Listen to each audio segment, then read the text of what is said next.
Hey, what's happening, gamers? How's everybody doing? Welcome to a special Arkham Shadow discussion. I've usually had the VR machine on my head, so I've been unavailable for your questions as well as my thoughts of the game and things like that because some of you know I deal with vertigo and some other problems, so being inside of that VR prison is very difficult for me to talk and, all kinds of stuff because when I do get talking, what happens is, like, as I'm moving around or as I'm climbing up something, then I'm unable to focus on actually discussing things.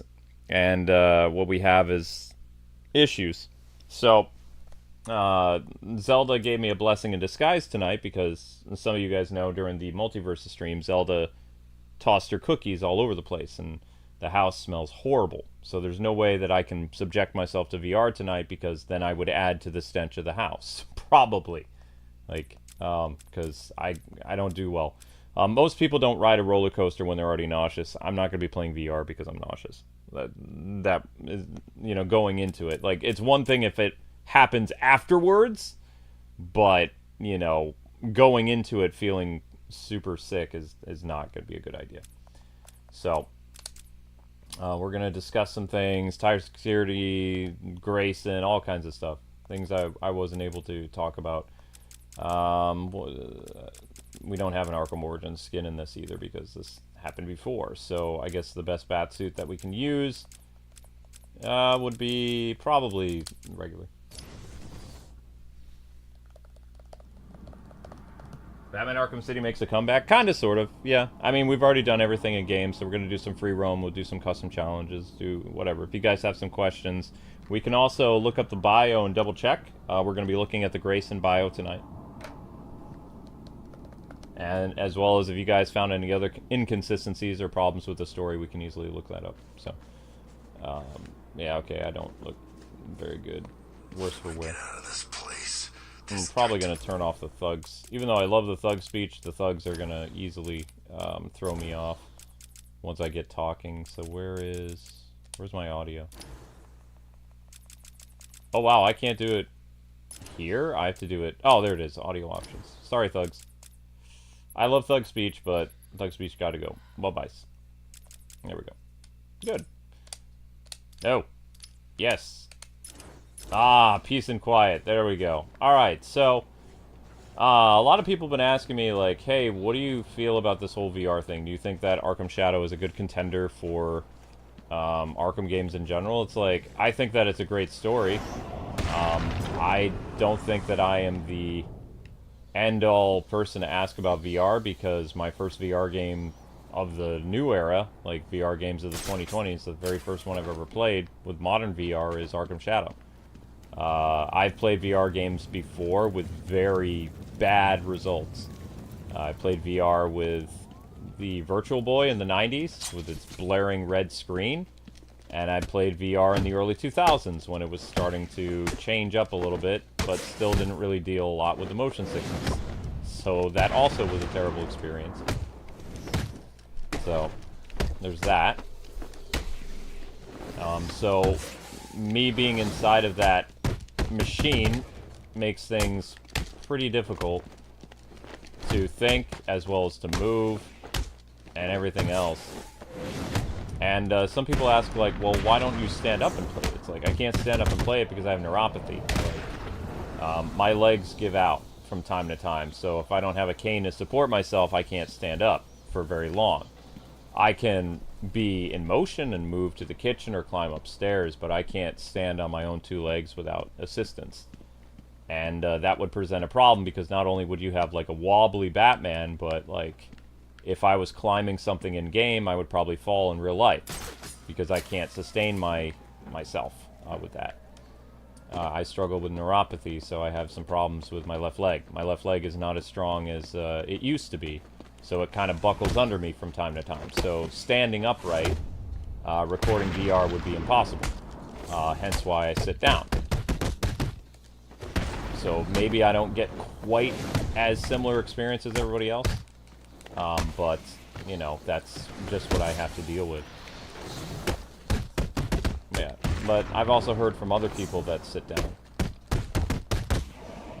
So, not everybody, you know, stands up and does their thing. But that's why I do it the way I do it. So, but for the most part, me sitting down actually does help alleviate some of the nausea. The only time that the game is very difficult for me to play, like Arkham Shadow, is when I am more or less climbing things. And it's something else to, you know, see a ladder in an Arkham game and then literally you climb up it. So that is a very intense feeling because you're pulling yourself up. It's not like you can just press a button and be like, okay, I'm going to climb this ladder. It's like, no, it doesn't work that way. You can't do that.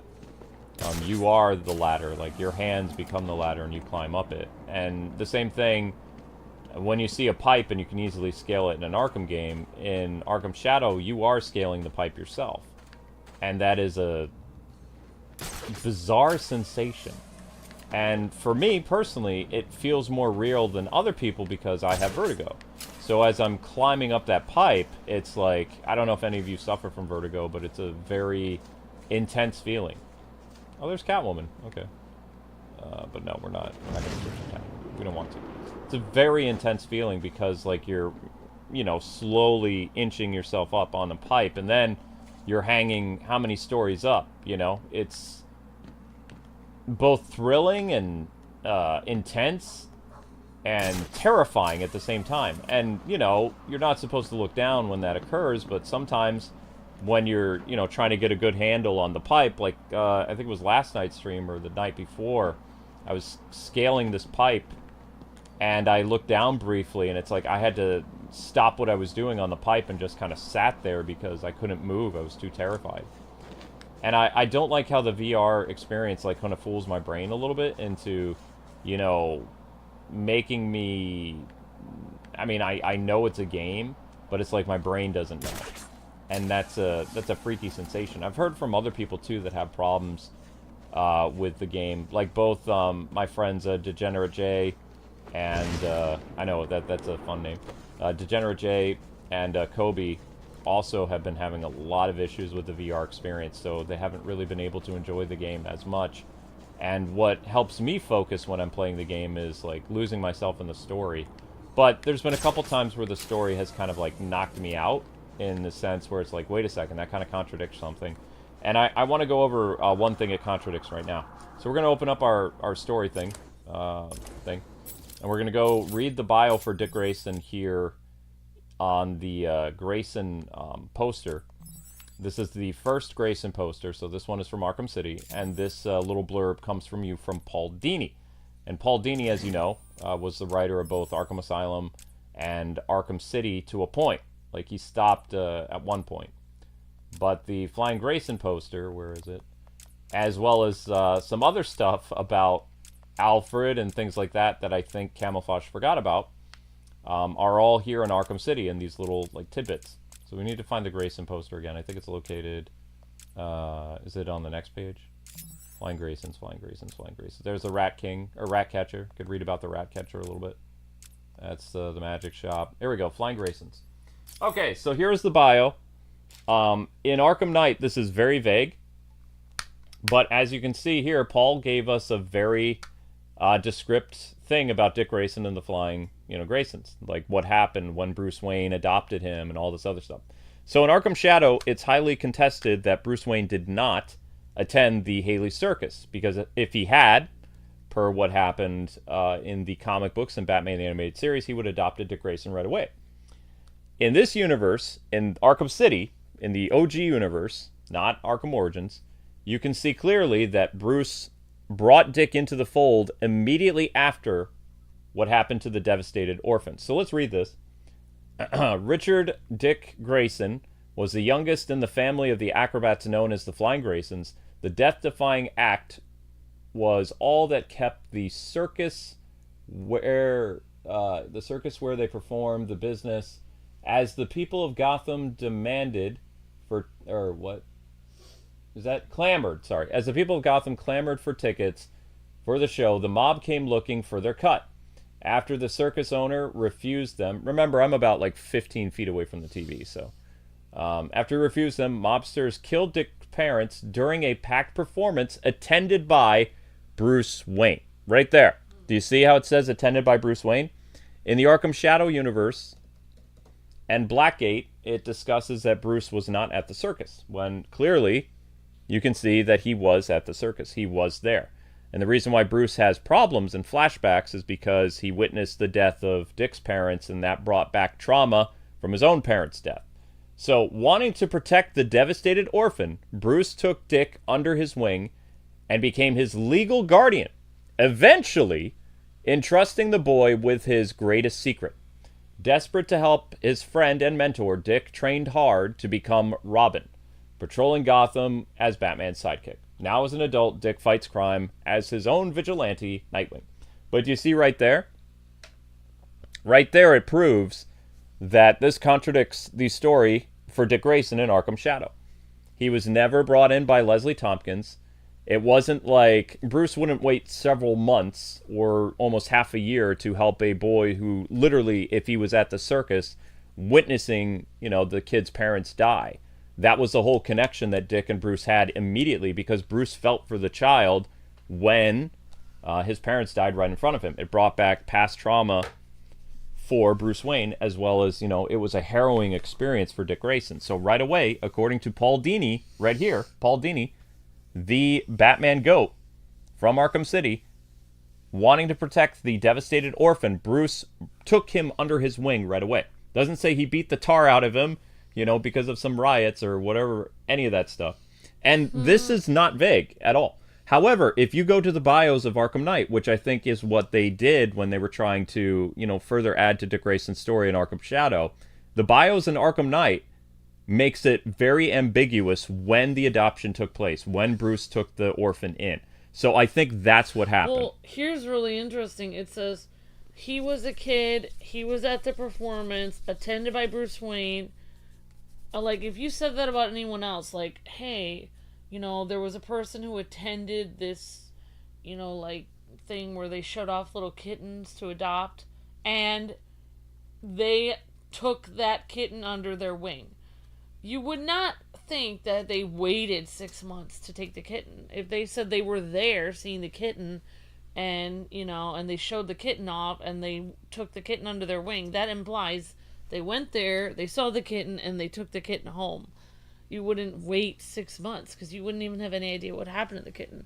Also, it says, now as an adult, Dick Grayson fights crime on his own. So it's implying that now as an adult, meaning previously, he wasn't an adult. So, obviously, there's another thing that explained it, like, he's nowhere near an adult. He was obviously a kid when he got taken under his wing. Right. But the bio for Arkham Knight, which I think is what they took it from, is incredibly vague. Instead of like this lengthy, little, thing here, which basically illustrates Batman the Animated Series as well as the comics, not the New 52. But as we've said before in our discussions, the Arkham Origins universe takes place in the New 52 of DC Comics. So Dick Grayson is much older. He's a teenager.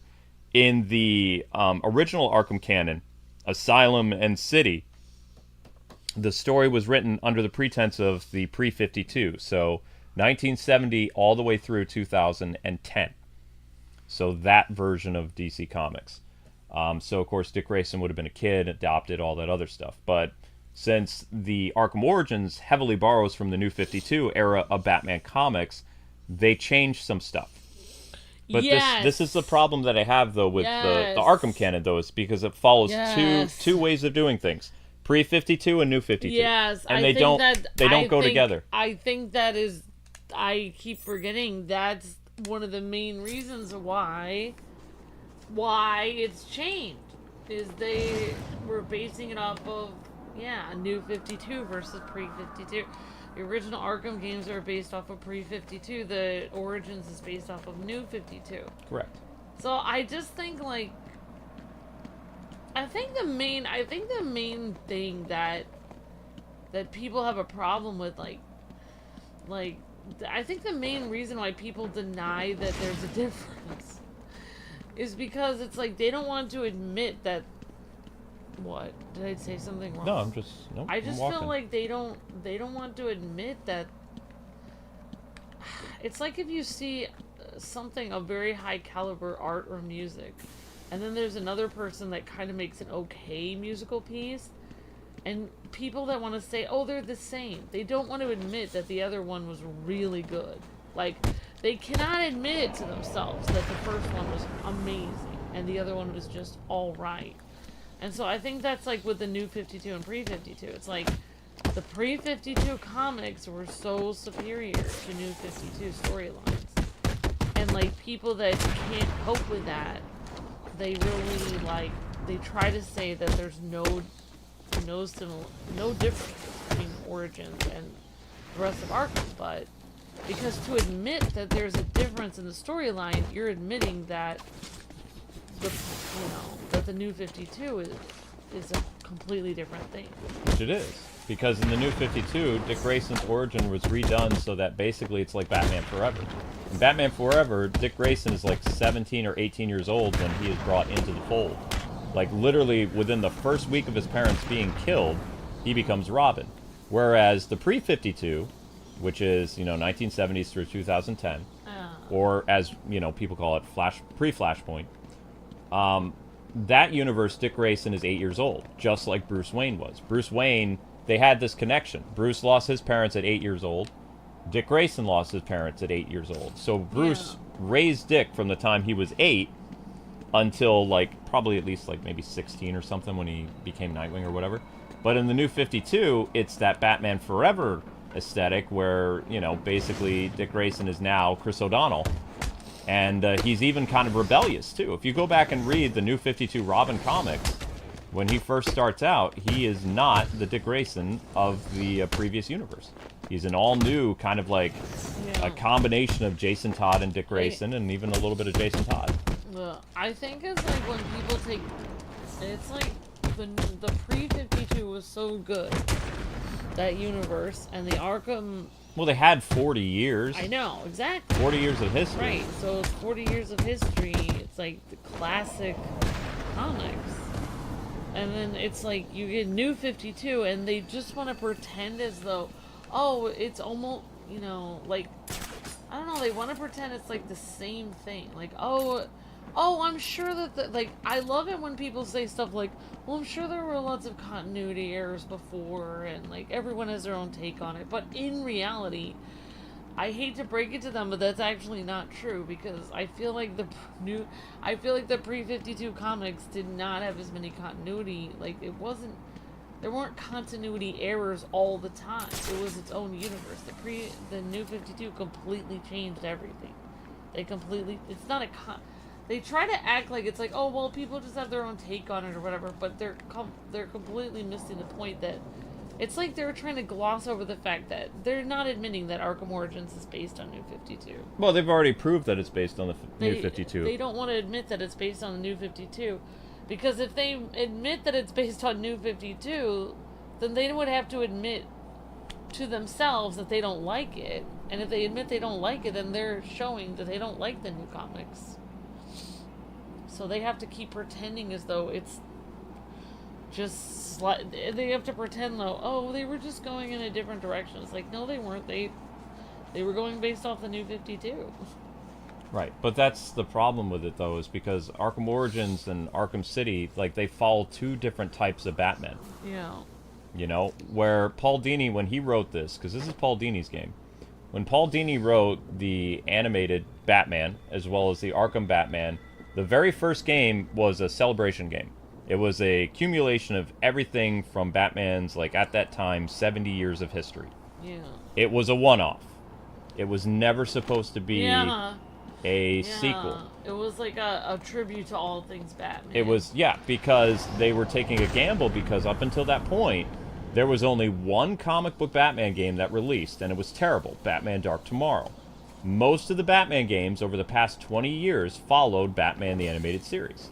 Even Batman Vengeance, which was a solid game, was based after the animated series. And the animated series, I feel, was like tribute to all things Batman as well. Right. So Eidos, or Eidos, or whatever you want to call it, and Rocksteady, they got together, they made Arkham Asylum, and they took a massive gamble, and they brought Paul Dini into the fold, who wrote the story.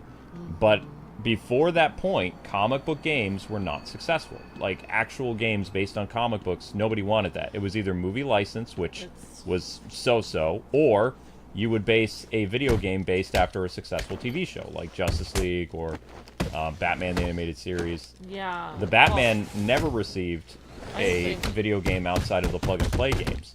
Yeah, I would be curious to see, like, in another universe, if Paul Dini was never involved in Arkham Asylum or City, I wonder if it wouldn't have been nearly as successful, because the storyline would have been completely different, because he was the genius behind it. So, like, if he was never involved, it probably would have never been so successful. Right, but here's another thing. In the New 52, Dick Grayson was not brought into Batman's ward, like, right away.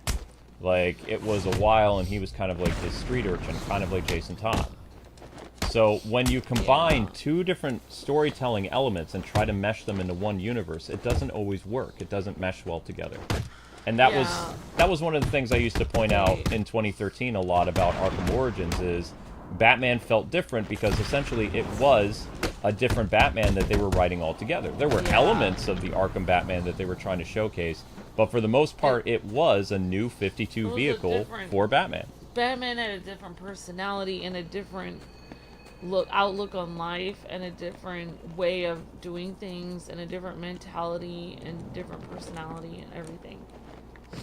Yeah, and also, like, when you change Dick Grayson from being a kid that was sad and was taken in by literally adoptive father and Bruce, and his life, because Bruce made sure to take care of him the way he was never taken care of. He never was adopted after his parents died. He had butlers and stuff. And yep, that's another thing I want to talk about. So both Arkham Knight and Arkham City confirmed that Alfred was actually at the scene when Bruce's parents died. Yeah. So Arkham Shadow made another oopsie. So there's at least two oopsies that... That's a huge oopsie, no right. offense.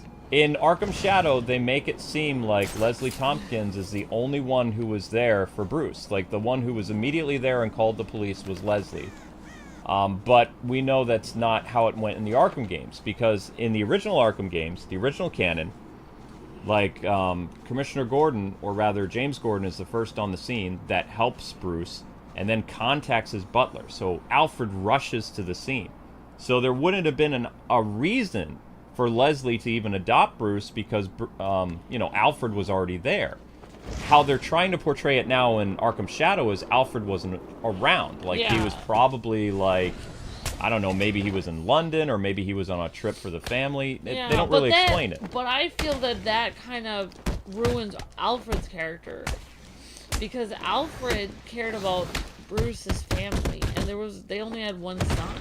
But there's another thing, too, about that. In Arkham Origins, there is tons of conversations between Batman and Alfred where they get into arguments over how Bruce was raised. Like, not once did they even hint at the idea that Bruce was not raised by Alfred fully. Oh, yeah. So that proves that the way Alfred raised him, he raised him,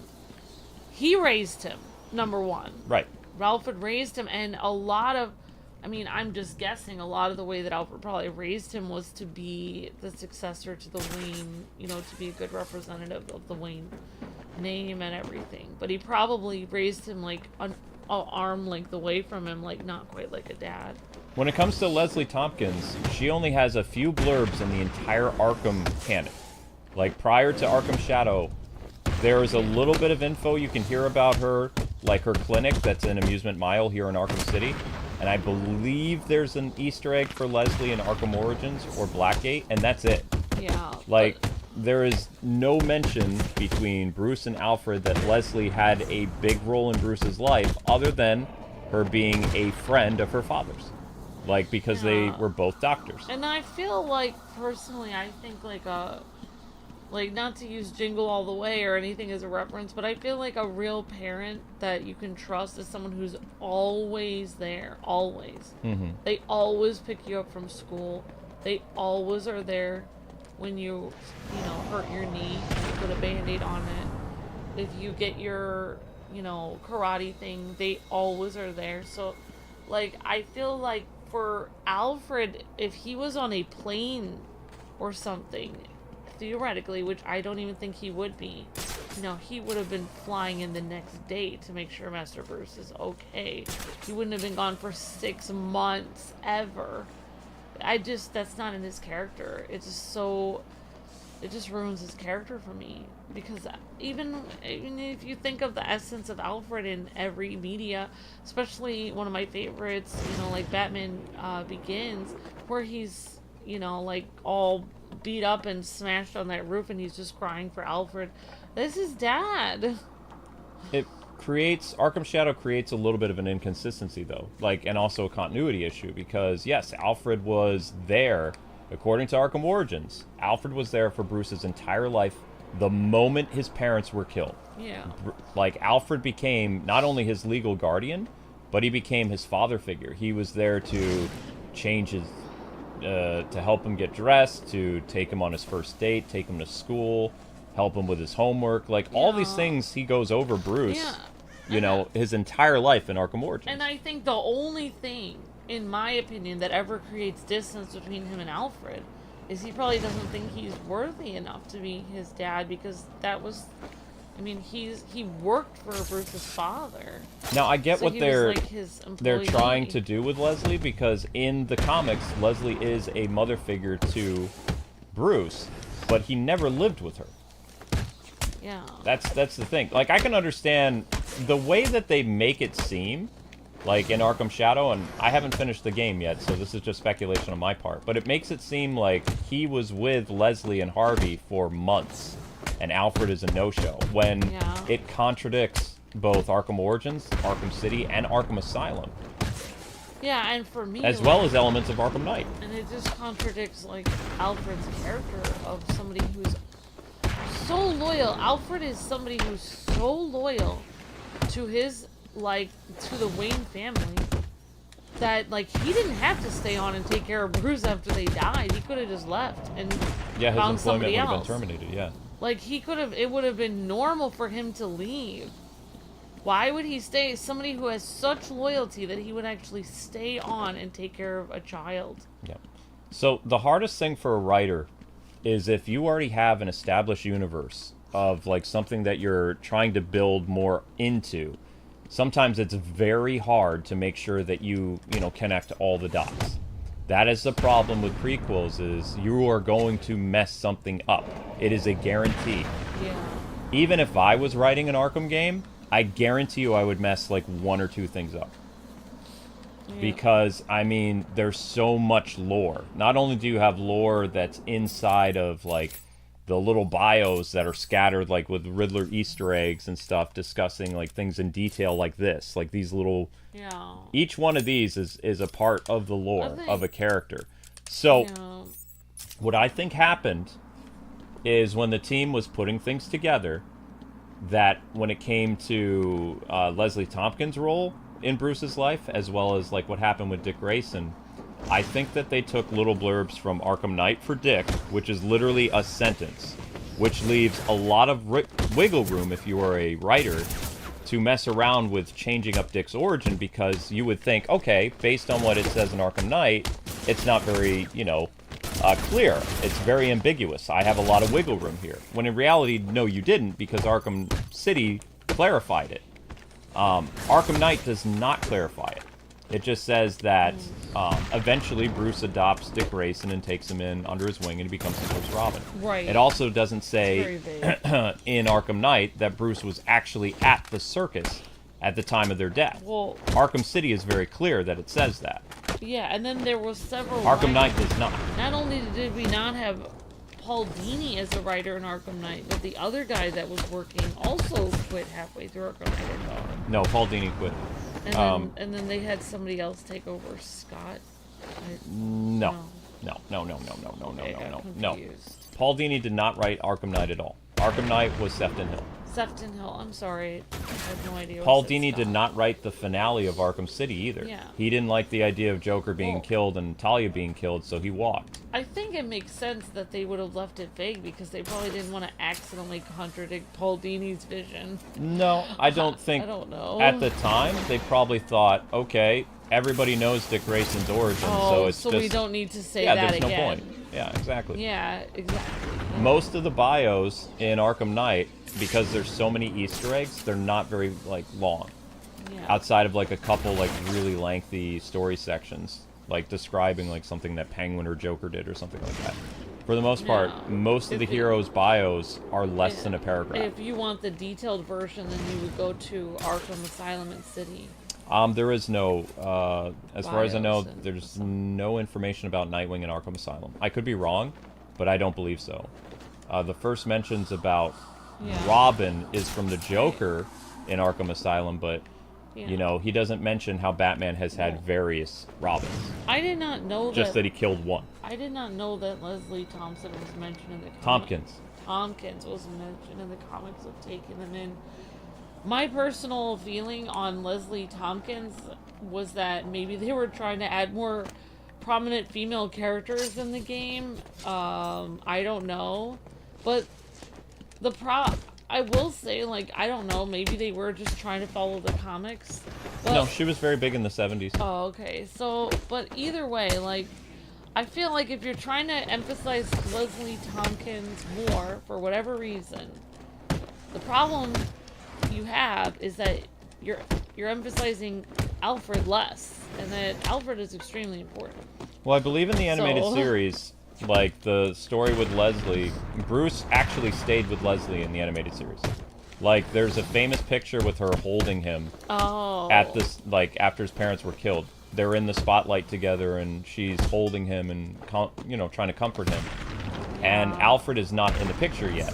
And Alfred, I believe, in that episode even mentions that he wasn't there yet. Like, he came later. He was away or doing something, or he might have been on vacation when the Waynes were killed, because they had lots of people to help out. Wasn't just Alfred was the only, you know, hired help. They had other people. But why was Alfred the only one that stayed? Because he was amazing. Because he was just Why did Alfred person. stay? Because he always cared for Bruce like a son. He was just a kind man. But Leslie, in the 70s, she had a very big role, and Leslie's role with Batman was diminished in the comics in the 2000s when she made Batman think that Spoiler died. When Stephanie Brown was perceived to be dead, Batman basically disowned her because, you know, he thought that they had, like, a huge fight, and Batman already felt terrible that Stephanie Brown, like, you know, Tim's girlfriend, died. And Leslie was just, like, you know, basically going into him and telling him, you know, you're responsible for these kids' death and all this other stuff, and Bruce already felt terrible. And they got into this big thing, and then later he found out that Leslie faked Stephanie's death. Why? And when he found out about that going to Africa, he disowned her. Oh, wow. He essentially disowned his mother figure. And Yeah, then we didn't see Leslie very much after that. The reality is that Bruce really doesn't really have parents, even though Alfred is a father figure and she's a mother figure. The truth is, he doesn't. He isn't because he couldn't. He didn't have anyone to adopt him because he had so many. He had so many people helping him that he didn't have one person to adopt him. Really, like he didn't really have. Like, even Alfred couldn't really adopt him because Alfred just was a butler. Like, it was like, he didn't really have he wasn't really officially adopted. Right, but the problem is, like I said, when you work with a universe that's already pre-established, and, you know, it has so many layers to it. Like, not only do you have thug speech, but you have, like, banter calls between Alfred and Batman. You have all that rich history that happened in Arkham Origins and Blackgate, where the two are bantering all the time, talking about Bruce when he was a child, when he was a teenager, all this other stuff. You know? If they wanted to bring Leslie into the role that she had, then they would have needed to make mention in the past, like one of those established games that, you know, she had, like, a very, like, caring role for him, because in any other Arkham game, what makes it weird is she does not have a significant role in this Batman's life. Yeah, so what you're saying is, and I mean, like, I don't know what they're saying. If they're saying, if Arkham Shadow is saying that they're connected to Arkham City and Arkham Knight and Arkham Asylum, or are they saying they're just connected to Origins? Because with the Leslie Thompson thing, it's not mentioned in any of the other She's not mentioned prominently in Asylum, City, or Night. No, at she's all. mentioned in City. She has a... I can take you to where her practice is. It's an amusement mile. Oh. One of her clinics is an amusement mile. But she's not mentioned like she was like she took care of him for a while. She wasn't in this universe. Yeah, in this one. She was not a prominent figure in this Batman's life. The only person who had a huge role in his life, as a person who raised him, is Alfred. Yeah. In this universe. Now, other Batman mythos, yes, Leslie has had a huge role. That's not the argument. The problem is, now, I'm going to tell you straight, something needs to happen to Bruce and Leslie that he never mentions her again after Arkham Shadow. Oh my gosh, because it's an origin from a story. writing standpoint, yeah, to make for it... this character to never mention her again, she either needs to have a horrific death, or they have to have some type of falling out for her to never be mentioned in the events of Arkham Asylum, Arkham City, and Arkham Knight. So This is the problem when you bring in characters that are never mentioned in the future, is something horrific has to happen to them in order for it to make sense in the story. So you still think that Arkham Origins and Arkham Shadow can be viable prequels to Arkham Asylum and City and Night? Because I've already given up on that. I've already been like, it's inconsistent. I'm not even thinking of them the same universe. Well, in the games, we already know that Killer Moth and Ratcatcher both die. By the time of Arkham Asylum and Arkham City, supposedly those characters are already dead. So you can introduce characters that pass away, and ones that are mentioned in future games that are dead and things like that. That's totally fine because we've never seen their origin. But in order for Bruce, just like how they basically interpreted, Batman was so distraught with what happened to Jason Todd, no one is allowed to talk about Jason, which is why Jason was never mentioned in Asylum, and he's never mentioned in City. It's not until the Arkham Knight game where you see the Bat family kind of talk about it a little bit, because they even said it hey, this is not something we're supposed to discuss. Oh, yeah. So I'm sorry, but this is reality. In order for it to make sense in a story point of view, based on how significant of a role Leslie has in Bruce's life that we've seen, she is going to have a horrible death that is going to scar Bruce, or they have to disown each other like they do in the comics. You could do the spoiler thing. Then we'll have to see spoiler in the game. I'm not trying to be mean. I'm just saying that. In terms of prequel characters, these prequel characters have to disappear completely because they're never mentioned. Yeah, for it to be accurate. For it to be accurate. Otherwise, you ruin the canon. But I mean, the canon... we all know the canon already has problems already. Of course the canon is full of issues, but I'm just saying, introducing a character with that big of a role in Bruce's, child upbringing, and then to have her never mentioned with that role. Thing, yeah. She is mentioned. She is mentioned in Arkham mentioned. City. She's mentioned as a doctor. Yeah, never talks... Yeah. Yeah, I mean... Yeah, I can take you to where her clinic is. We'll go right now. And take her to the clinic in Amusement Mile. Yeah, because they're making such a huge thing of, her, basically almost, being, a mom to him for a while. So it's how could it go from that to, not mentioning it all? It'd have to be something pretty major. Yeah. Yeah. But, again, I haven't finished the game yet, but I'm just saying, whenever you make a prequel to something, and it is a very well-known series. Everybody knows about it. Everybody's played through the game. Some people are a bit more obsessive with it, with the story, like myself. They enjoy the lore and they craft all these, things about it. So I would know everything about the lore because I'm so invested in it for the past 15 years. I had a whole channel dedicated to doing stuff like this. Leslie had a huge role in Batman the Animated Series because her role was significant in the 70s and 80s. Leslie essentially disappeared from the comics until a certain point where it was either Chuck Dixon or somebody brought her back for a very horrific storyline where basically her and Bruce split. All their history was just torn apart. Yeah. Something really bad happened. So that would and actually that be was a it. perfect thing to do, because then if they were trying, if it seemed inconsistent, she's a mom in this universe, and in this other universe she's not a mom at all. It's wait, we can still connect this. She can still be a mom to him and not a mom at all in the same universe. There just has to be something between her being a mom and not a mom at all that literally cuts through and makes her not a mom anymore. What makes a mom not a mom anymore? New mom. Yeah, but that's the problem whenever you work with something that has things that come after it. Like, for the most part, writing prequels is a lot of fun, but you have to be very careful what you do, that it doesn't set off ripples and create branch timelines. And maybe the next person after Arkham Shadow will have to deal with the Leslie Tompkins thing. Unless the devs of Arkham Shadow have already dealt with this. No, I mean, we'll find out. I know for a fact a lot of people on the Arkham Shadow team loved Batman the Animated Series. Leslie had a very prominent role in Batman the Animated Series.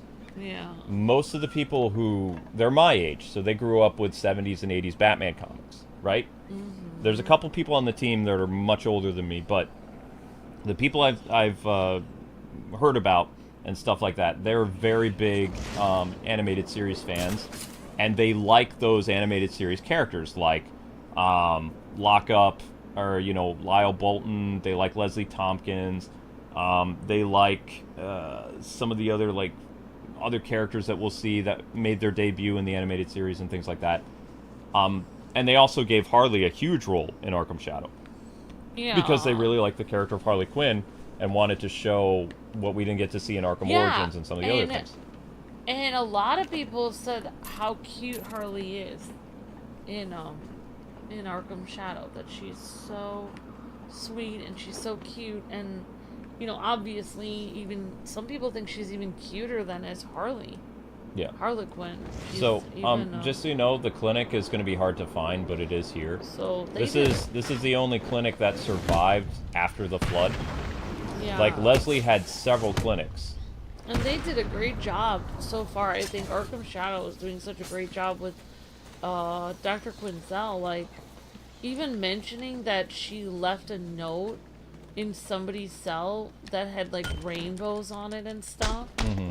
It kind of gives her, like, that she's very intelligent, she's very caring, but she has, like, the childlike thing, like, usually, she's not completely serious. She's leaving, like, she has such a huge heart that she's, like, trying to help these prisoners, but then she's writing, like, little, like, and it's weird. I have to say, I do that. When I send, like, family members cards, I draw, like, rainbows or flowers on them sometimes.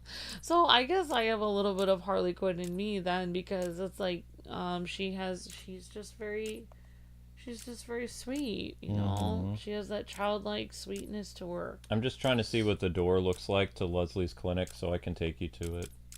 Home Killer, Wonder City 203. It's surprising that the one thing because that's interesting that this team, Arkham, the devs for Arkham Shadow are actually taking, elements from the comics from the 70s and 80s and 90s, which is different than what Arkham Origins was doing, where they were doing New 52. Yeah. So they're continuing Arkham Origins, which was based on New 52, but they're kind of like swaying it more towards, they're like bringing it back into the continuity. They're like grafting it back into the continuity and making it work again.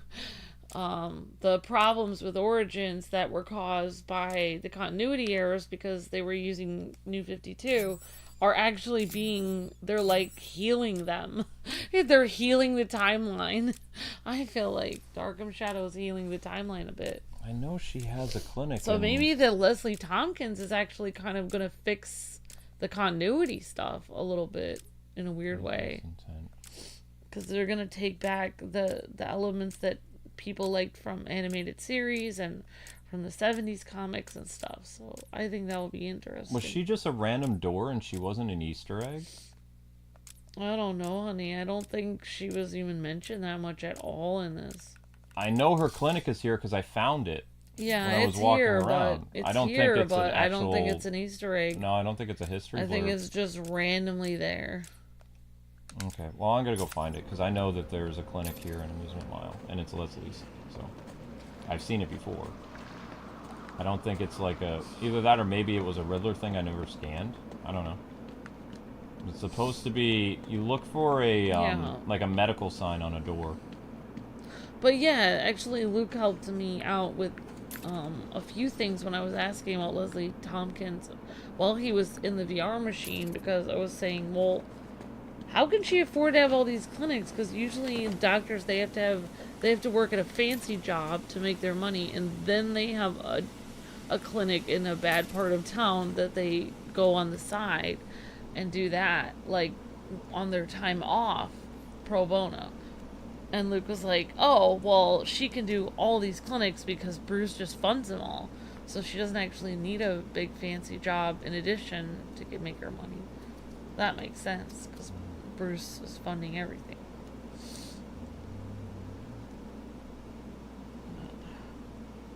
Unless the clinic is in Arkham Origins. Is it in Arkham Origins? Maybe.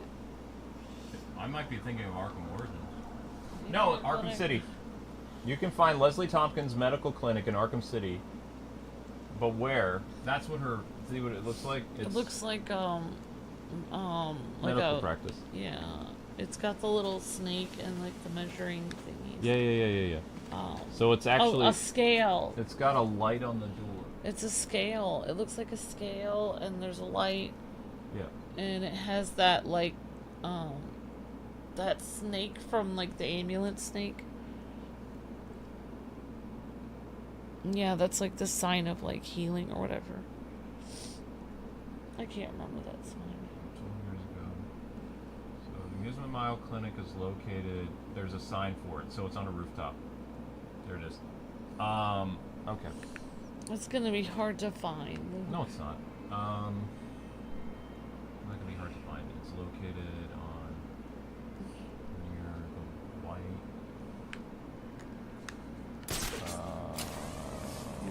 I found this a couple times. times. And people are just coming in. We're just chilling and talking about Arkham Shadow because there was a problem that happened in her house, and it made Luke very nauseous. The cat got sick. And so Luke cannot play Arkham Shadow tonight. No, I can't, because I get motion sick and I'm already nauseous, so I can't play it. That would be a disaster. Okay, so we're looking for the Mr. White building, and then near the Mr. White building is going to be Leslie's. It should be by the police station. Says a few people. It's by the police station in Amusement Mile? Okay. Oh, that would make more sense. So it's not at the Joker's place. It's outside of town. All right, thank you guys. That makes more sense. I knew it was an Amusement Mile. I just when I think Amusement Mile, I think Sionis. I don't think of the other thing. So somebody someday also has to have the privilege of making an Arkham game about the earthquake and the flooding, like, because that also has to happen in the later Arkham game. Because this mentions, like, what you're seeing here with the flooding and stuff like that. Yeah. This all happened in this Batman's timeline, so that could be a game.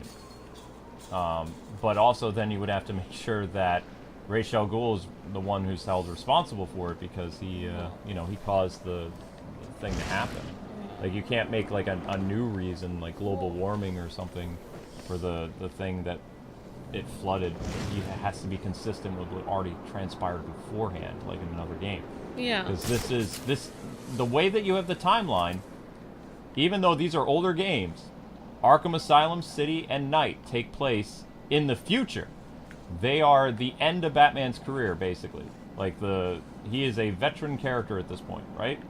Yeah. So anything that you make as a prequel, you have to be very careful how you go about it, because it has to line up with the future. Like, it feels like when they were making Arkham Origins Blackgate, they just kind of threw a game together to put it on the 3DS, and eventually the game did so poorly they had to put it on consoles, you know? And the story was just kind of thrown together. It didn't make sense half the time. They basically rehashed Arkham Asylum and Arkham Origins for their game. That's what they did. Yeah. Well, I mean, there's my point again, that Arkham Shadow is trying to heal that timeline, too.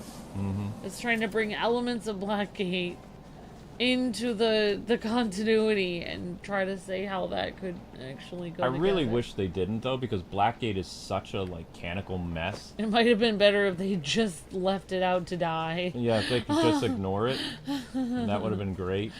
Yeah, it's like bring Origins into the fold. Help the Origins along. Smooth out Origins, which they did, but leave Blackgate out of it. I'm gonna have to ask you later what kind of things they are trying to bring in that are continuity now for Blackgate. You're trying everything. They basically made a very concise story for Blackgate, and you were interacting with Bronze Tiger hasn't appeared in anything other than Blackgate. Yeah, you're right. Yeah, a lot of the stuff you're interacting with in that prison is from Blackgate. Yeah.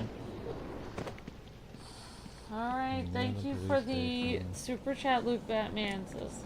Only thing that doesn't feel like the new 52 in Batman Arkham Origins is Cold Hard DLC, says Luke Batman. Well, yeah, Cold Hard DLC is based after the Batman animated series stuff. Okay, so where are you, Leslie?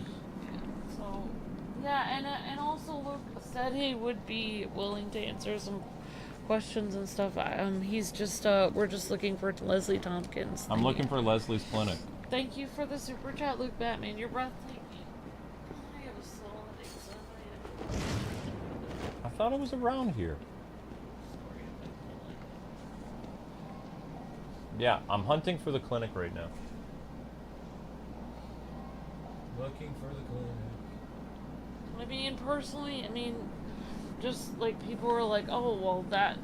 I mean, I understand you guys thought I would know that Bruce is funding all Leslie stuff, but if I was a doctor and I had a billionaire friend, I wouldn't want my billionaire friend. I wouldn't want to work pro bono and have them fund everything. I would want to make the money on my own, stand on my own 2 feet. I wouldn't, just because I knew someone who had money, I wouldn't want to take their money all the time. I wouldn't want to. Your money's not good here, Mr. Wayne. I mean, he can't pay for everything. He eventually will run out of money. The White Building? I would assume. Okay, I mean, even we're on the right track now. So this is the White Building. No subject detected. And the Easter egg is just an Easter egg. It's not actually anything. Leslie's clinic is just an Easter egg by Paul Dini. Well, I'm here. It's near the White Building and whatever. It's supposed to be here. So then where is it? And this is the same as it was on the Wii U, so where's it at? Unless it's behind the Dolphin Building? We're looking for like a neon light of a clinic. If they showed it on a map, I could easily get to it. No, they don't show it on the map. I know it's by the river. I know it's by the river. I know that. I've seen it before. I've seen it a dozen times. There it is! That's it. It's right near Harley. There's her clinic right there. It's underwater. See, it's not an Easter egg. It's just an Easter egg, though. That's her clinic. It's not a...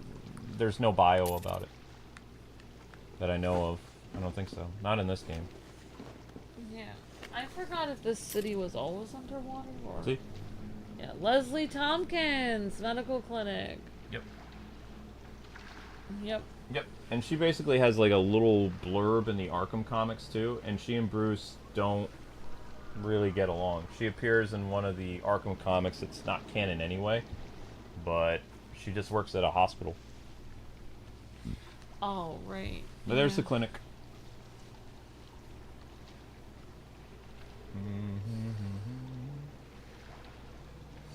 Oh, very cool. We found Leslie Tompkins Clinic. Yeah, I think people are not as weirded out by Bruce actually staying with Leslie Tompkins as much as Harvey Dent randomly being his adopted brother when he was younger, randomly. Well, the thing is, people for the longest time, they wanted the Arkham games to flesh out the relationship between Harvey and Bruce. They're supposed to be best friends. In most incarnations of the Batman mythos, Harvey and Bruce are the best of friends, the thick of thieves. And the Arkham games hint at it. They hint at that relationship and that, you know, brotherly bond, but you never really got to see that. So with Arkham Shadow, they really wanted to, you know, show that they're, you know, really close and really good friends and stuff like that. I feel like that's too close. Like, why, to me, really good friends, why couldn't you just be neighbors, or why couldn't you just go to the same school together? Why would you have to be brothers adopted by the same person? I feel like that's just gone too far. It makes the relationship easy to establish and how they met. Like, Bruce usually meets Harvey in high school. Sometimes he meets Harvey in elementary. Yeah, but you can still make very good friends in high school. Of course you can. Like, I had some friends that became, like, best friends to me that I met in high school. I don't think you would have to know the person since you were, like, little. You could even have a very, like, you know, some stuff that you went through together. You know, like in high school, like you could have a bully or something that bullied both of you, or you could have like an adventure you both went on, or you worked on a cool project together. Something like that. Like, but yeah, I don't know. I don't understand why where is it, Laura? Now everyone's an orphan. Everyone's an orphan now. Bruce is not the only orphan, like everyone is. Now Harvey Dent's an orphan, and everyone, even that one guy, Hush, is an orphan. Like, there's just an entire orphan club going on. So I don't know, it's just weird to me. Like, I don't really understand where Harvey Dent's parents are. Like, I thought Harvey was the one who had it all together in his life, and No. Bruce was the broken one who's an orphan. Nope. In the Arkham universe, prior to Arkham Shadow, like, Harvey's life, you never really learn much about it other than he was married. Like, and it was very ambiguous who he's married to because it changes game to game. But Yeah. in this one, I'm pretty sure he's married to Glenda or whatever. But the other thing that people brought up in my videos when I'm in the VR machine is they said that Arkham Shadow messed up Tiger Security. Like, Tiger Security was supposed to debut in this game. So I'm going to check the different bios that we have here. Because they were about trying to Tiger say Security. it was like a new thing. Well, Yeah. it was a group that was put together by So they Hugo were trying Strange. to make it. Oh, I see. So they were trying to make Tiger Security happen way before it ever happened. Because it was put together in the future, so how could it be in the past? That doesn't make any sense. Yep. There is a tiger boat in Arkham Origins, though. But Batman's supposed first time dealing with Tiger was in Arkham City. So I don't know if I believe the person who talked about this, so I'm just scanning through the bios to see if that's true or not. If it was his first time dealing with Tiger in this game. Because, like I said, they did pretty good research. Here's the seismic disturbance stuff. That's important. Tiger. Studying the bat. Hugo Strange's obsession with Bruce Wayne and Batman was unbearable. He needed to know everything, small details on how this man functioned to understand exactly what made him tick, so that he could finally destroy him. Strange manipulated the mayor into allowing squads of Tiger officers to be deployed into Gotham City under the pretense of aiding the place? Does that say? On what does that say? Pretense of what? Is that aid? Aiding the police. Aiding the police, okay. However, unknown to the people of Gotham, the Tiger Guards had only one target, the Batman. Strange knew his men would initially fall, but he studied every defeat, analyzing the techniques and strategies of his opponent. It would only be a matter of time before he had the necessary data to defeat the Bat. So here it's saying that Tiger Security was brought into Gotham because of the mayor. So this would be during the events of Arkham City, which again, you know, is the future. So Tiger Security being around in Arkham Shadow, other than that Easter egg in Arkham Origins where one of their boats is in the water or something, might present a bit of a continuity problem. But I'm still going to keep reading some Tiger stuff because there's more Tiger stuff in this. I mean, do you think that the dev team that made Arkham Shadow, do you think they'll make another VR in sequel? I mean, if to they it? make enough money, I'm sure they would love to. Like, they're really good VR developers. Because they have to work for Facebook. They can't like not work for them. That's their development team is working for Facebook. It's part of Facebook. It's connected. So like they're gonna have to work. Facebook only has a VR. Facebook doesn't have a regular console. Mm-hmm. If Facebook had a regular console that they made, they could make it on a console, Facebook console. But they don't. So it's like they would have to make it on the Facebook VR Meta. I think it would be neat. I think that would be great if they made a second Batman VR game that was a sequel to Arkham Shadows. That would be really interesting. Of course they need to make a sequel to Arkham Shadow. You don't want to make any more prequels because you're just going to continue to muck up the timeline. Like, you gotta push forward and do some stuff that is talked about in other Arkham games, like the seismic disturbance, you know, basically old Gotham being flooded. You need to make a game about that. Maxie Zeus, the ventriloquist. You know, we've seen the origin of Mr. Freeze in Arkham Origins. We've kind of seen the beginning of the origin of the ventriloquist in Arkham Shadow. Yeah. Technically, you saw the origin of Catwoman in Blackgate, but Cobblepot feud, don't care about that. Sorry. Poisonous intent, election time, Ratcatcher. Yeah, sorry guys, I kind of have a headache, so it's hard for me to like read everyone's comment in rapid succession to Luke. Scarface. So I'm just kind of hanging out. I can put the chat in front of Luke if that makes Talia's him want to answer some Guard, questions. Tiger in the City. Here we go. There's your questions if you want to answer any. After disagreeing with Commissioner Gordon over the policing of Arkham City, Quincy Sharp announced that a private firm had been commissioned. Oh, snap. It happened in this game. To provide a total security solution known as Tiger. Whoa. Unknown to everyone but Hugo Strange, each Tiger operative was profiled and implemented with a I can't read that. Psycho suggestion that made them unquestionably loyal to him and him alone. Post-hypnotic. So according to this, Tiger security did not exist until it was commissioned by the city. Quincy Sharp. Oh, post-hypnotic suggestion. So what they could have done is they could have had a private security force in Arkham Shadow, but they couldn't have called it Tiger. Yeah, it's inaccurate to call it Tiger Security since this was the first time that Tiger Security ever was a thing, and that's Arkham City. Yep. Yeah, so that is inaccurate completely. So far, just Arkham City alone proves continuity errors with Dick Grayson, Leslie Tompkins, Tiger Security, and Alfred. That's 4. Yep. That's four little hiccups in terms of the future lore. Like, for what they're doing in Arkham Shadow, that's fine. And, you know, if the devs could go in and fix, you know, in post some of these older games. But, again, that's the problem that a writer has. Working with something that you're trying to create something new, but you're building into something that's already established. You have to make sure that everything falls into place. Otherwise, you've got a jumbled puzzle that's like, you know, you're frantically slamming the puzzle pieces down so it connects. It doesn't make for a pretty picture. It still is a puzzle, but it's a misshapen puzzle. Okay, all right. Yeah. It's like me with my Rubik's Cube where I couldn't solve the Rubik's Cube, so I just ripped the stickers off of them and reattached them.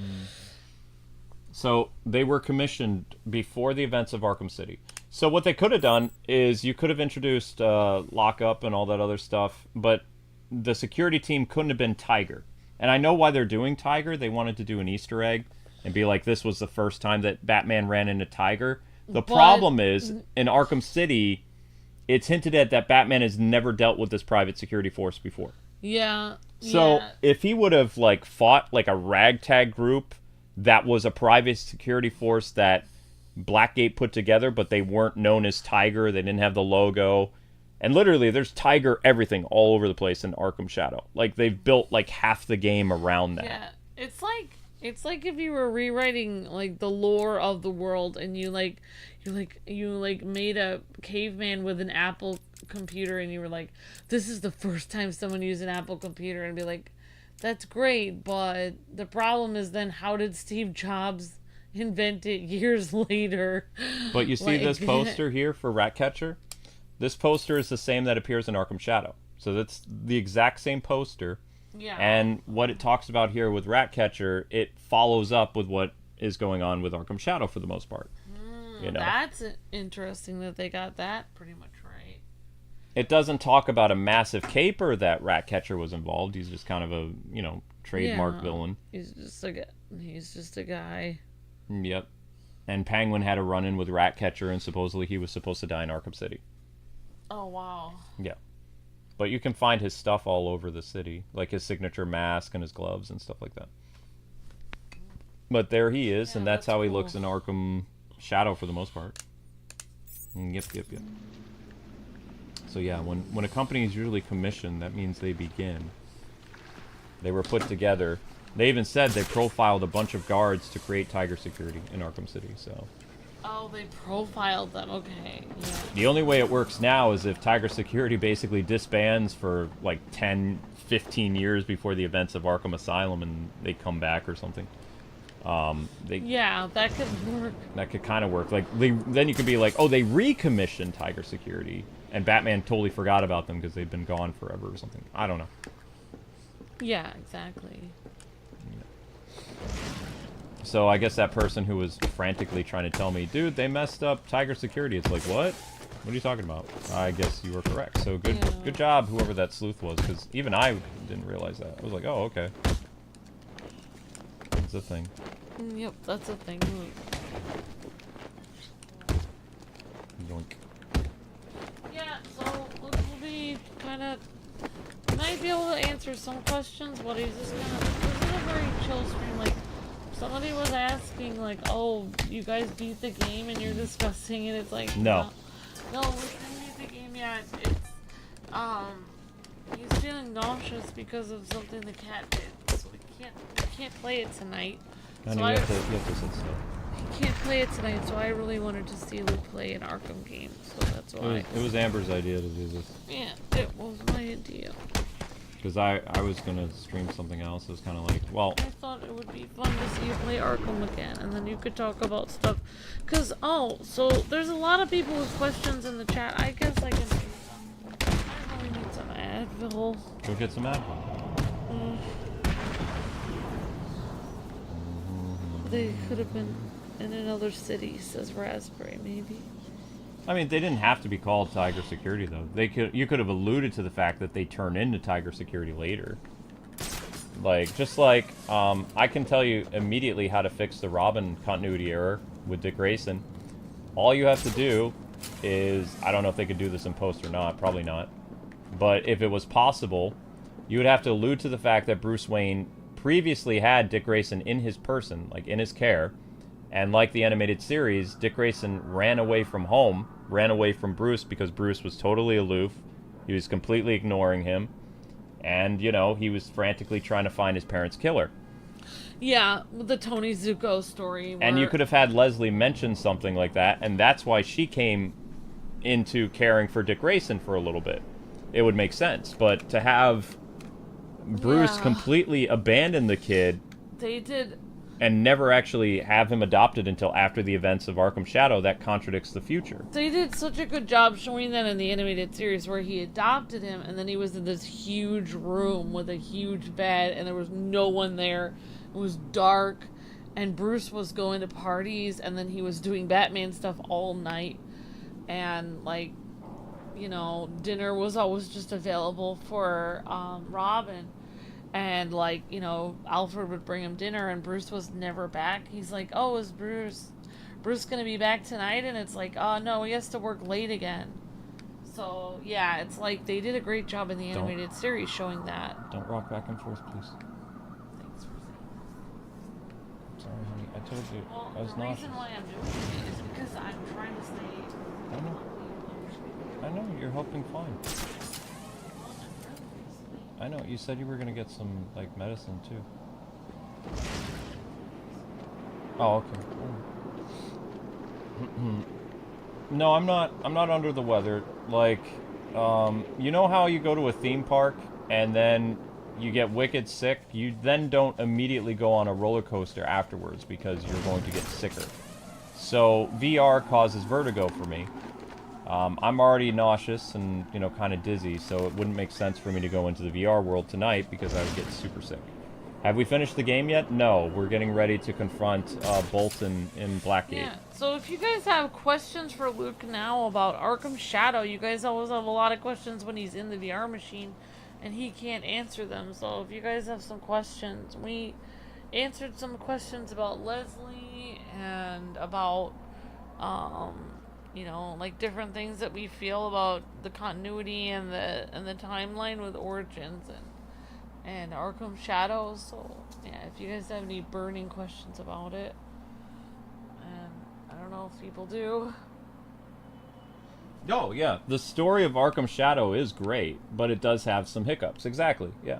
And I don't have anything against the team or anything like that.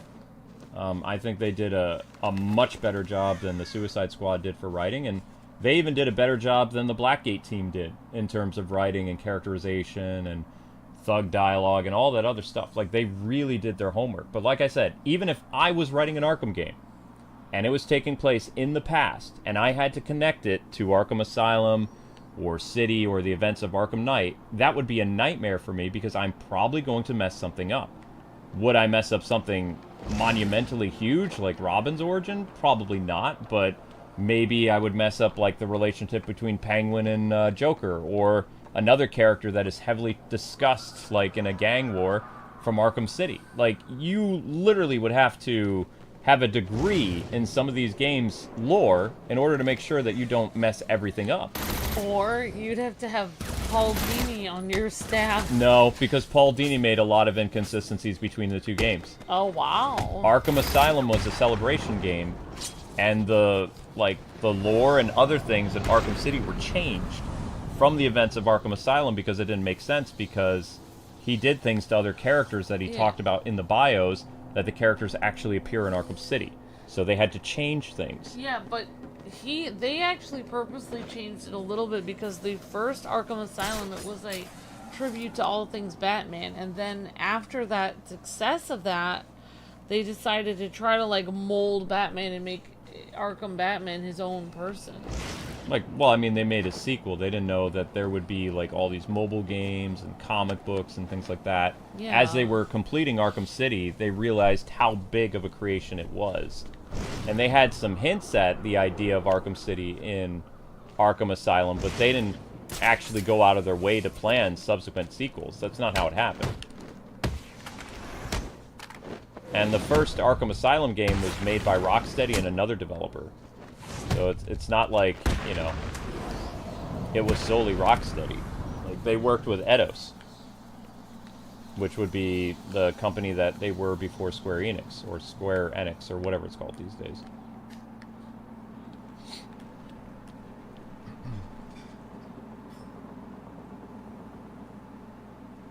Do you notice that Batman is as brutal as he is in Arkham Origins? Yes. It makes sense because it's only 6 months after Origins, so Batman, of course, would be very brutal. Mm-hmm. He's very savage with criminals, like, very ruthless. Mm-hmm. Don't worry about it. Mm-hmm.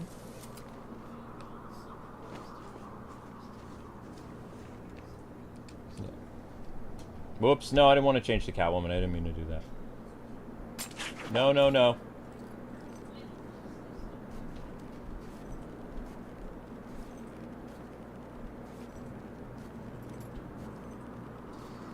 How would I think this game would be if they kept the Asylum, like, bios and, like, some of the discussion points? It could still work, but it would feel like they're different characters, because the characters that appeared in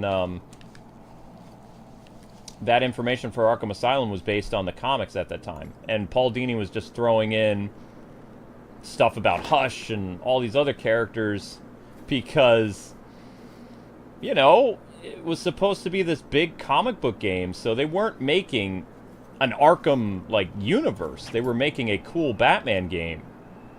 And they're just kind of like, okay, you know. So, of course, they're going to throw in every Easter egg possible and try to reference... Because it was, originally when Arkham Asylum was put together, it was a Batman who had been around for, like, 20 years. It was a long-running Batman, you know? And then Arkham Asylum, or not Arkham Asylum, Arkham Origins, what Rocksteady didn't like is how they basically messed up the time frame. Because there was no way that Arkham Asylum could take place 10 years before the... Like, Arkham Origins could take place 10 years before Arkham Asylum. The characters age way too much in 10 years that it doesn't work. Because the reason why Batman has, like, this very, you know, veteran-like look to him, where he's very weathered and old-looking, is because Paul Dini wrote a Batman in his, like, later years. Both, all the Robins are grown up, you know? Dick Grayson was Robin when he was, like, a little kid, originally in this universe. So, Paul was writing an older Batman. That's why he had in his mind that nobody else other than Kevin Conroy could play, like, this veteran, Batman. It wouldn't work. So that's what they were doing, is they were essentially trying to write a Batman at the end of his career. And then something happened when they were putting Arkham Origins together. WB Games Montreal was the one that screwed up first, because they condensed the timeline into, like, New 52. The older Batman that you're seeing here in Arkham City was written with the mindset of a long-standing Batman, one that had been in Gotham for, like, over 20 years. That's how Dini wrote him. How they wrote him in Arkham Origins was a Batman that they condensed the timeline like they did in the New 52. The New 52 took 40 years of Batman history and condensed it into 15 years. And that's exactly what Arkham Origins did, which is why it's the New 52 Batman. And I think they've said, like, since then that they've tried to change how long ago Origins was, but originally they said, when I was interviewing them, and when I got annoyed with them, they said, oh yeah, this is 10 years before the events of Arkham Asylum. I put down my microphone, I was like, you can't be serious. And they're like, oh yeah, no, totally. It's like, but it doesn't work. And they're like, excuse me? I said, it doesn't work. The other Batman from the previous games is supposed to be like 20 years into his career or later, or even like, at the most, 15 years. There's too many things that happened, you know. And they're just like, well, for the most part, what we're trying to do is we're making a good gameplay, and the story is important, but it's not our primary focus. When they said that, my jaw dropped. I was just like, oh no. You know? I'm sitting there at WB's booth in 2012 or 13, and my jaw dropped. I'm just like, oh my god. You know, I was like, holy crap. So that's why me and that producer guy just did not get along, like, during that interview, and why it couldn't air is because it just was a bloodbath. Like, I didn't go after him. I just, like, questioned a couple things, and the dude went, you know, off on me. Because I was just like, it doesn't make sense. You can't do that. It doesn't, like, they've already established it. You're a Origin game, but I said, if you're an Origin, I told the same guy the same thing I tell you guys. I said, if you're an Origin, you have to make sure that it makes sense in the future. It has to make sense. You can make a cool Batman game, but it should really be its own universe. Because there are things that happen that lead up to the future. A lot more than 10 years of events.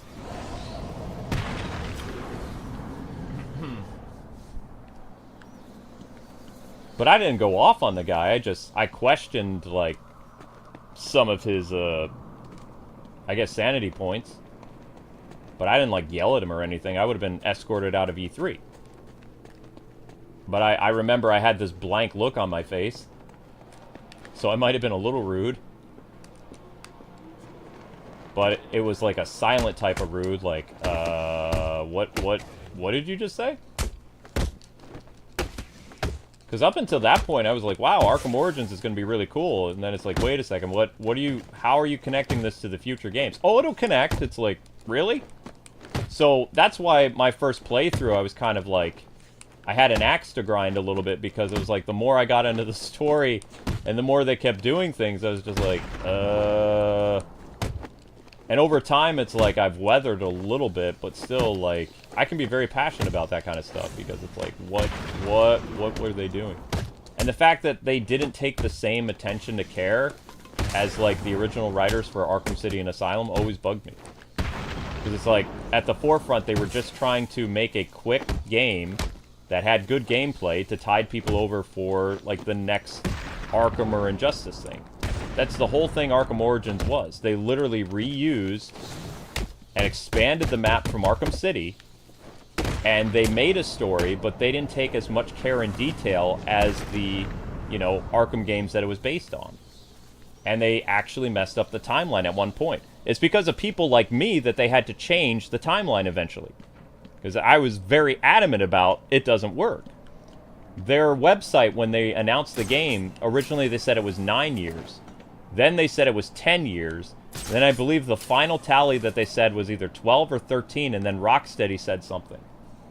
But before, they made the timeline so small that it didn't work, because they were basing the timeline on the New 52, where Dan Didio and Jim Lee had taken 40 years of Batman history and smushed it into about 12 or 15.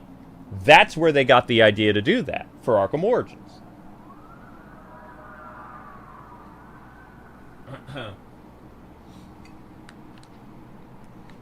So, you know, needless to say, I never really had another interview with WB Games, but, you know, I had to say it. If I hadn't have said it, they probably never would have done anything, because, no offense, most of the journalists there were idiots.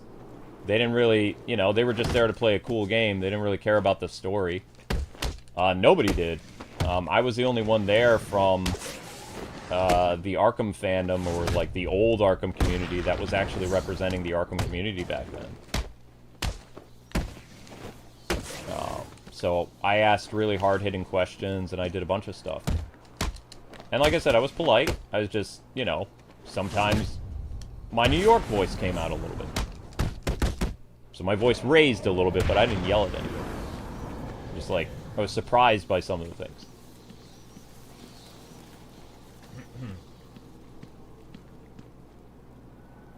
Yeah, they changed the timeline a lot. Exactly. They first announced it was like 8 or 7 years, and then it was like 10, and then it became, I think Rocksteady settled on, it was 12 years ago or something like that. So Rocksteady actually did change it, because it didn't make any sense. That's why I had that joke in my one playthrough where I said the crazy aging of Jim... The crazy aging and de-aging of Jim Gordon. There's one game he looks like this, and the next game he looks like this. You know? And I understand what they were trying to do. Like, in all sense and purposes, Arkham Origins was a cash grab game. It wasn't supposed to be as beloved as it became, because they reused the engine for Arkham City. Rocksteady wrote off on it. They're like, yeah, totally, go for it. You know? They gave them their blessing, and off they went. They figured, why not? Right? And at the time, WB was going to continue to make... when they started working on Arkham Origins, like, right after Arkham City, which didn't take very long. It wasn't in production that long. People think it was, like, 4 years in production. No. Arkham Origins started up, like, right at the end of where Arkham City kind of wrapped up. Like, they didn't really have a lot to do, because they were reusing the engine of the world. They were reusing the combat stuff. They just had to bring in voice actors. They had to change, you know, some stuff, and they expanded the city a little bit, but it wasn't like a 4-year project. It was like, I think, 2.5 years max, maybe 3. Barely. Because they started work on it in 2000, at the tail end of 2010, I believe. Because Arkham City came out in 2011, so the prequel began, like, production, I believe, at the end of 2010.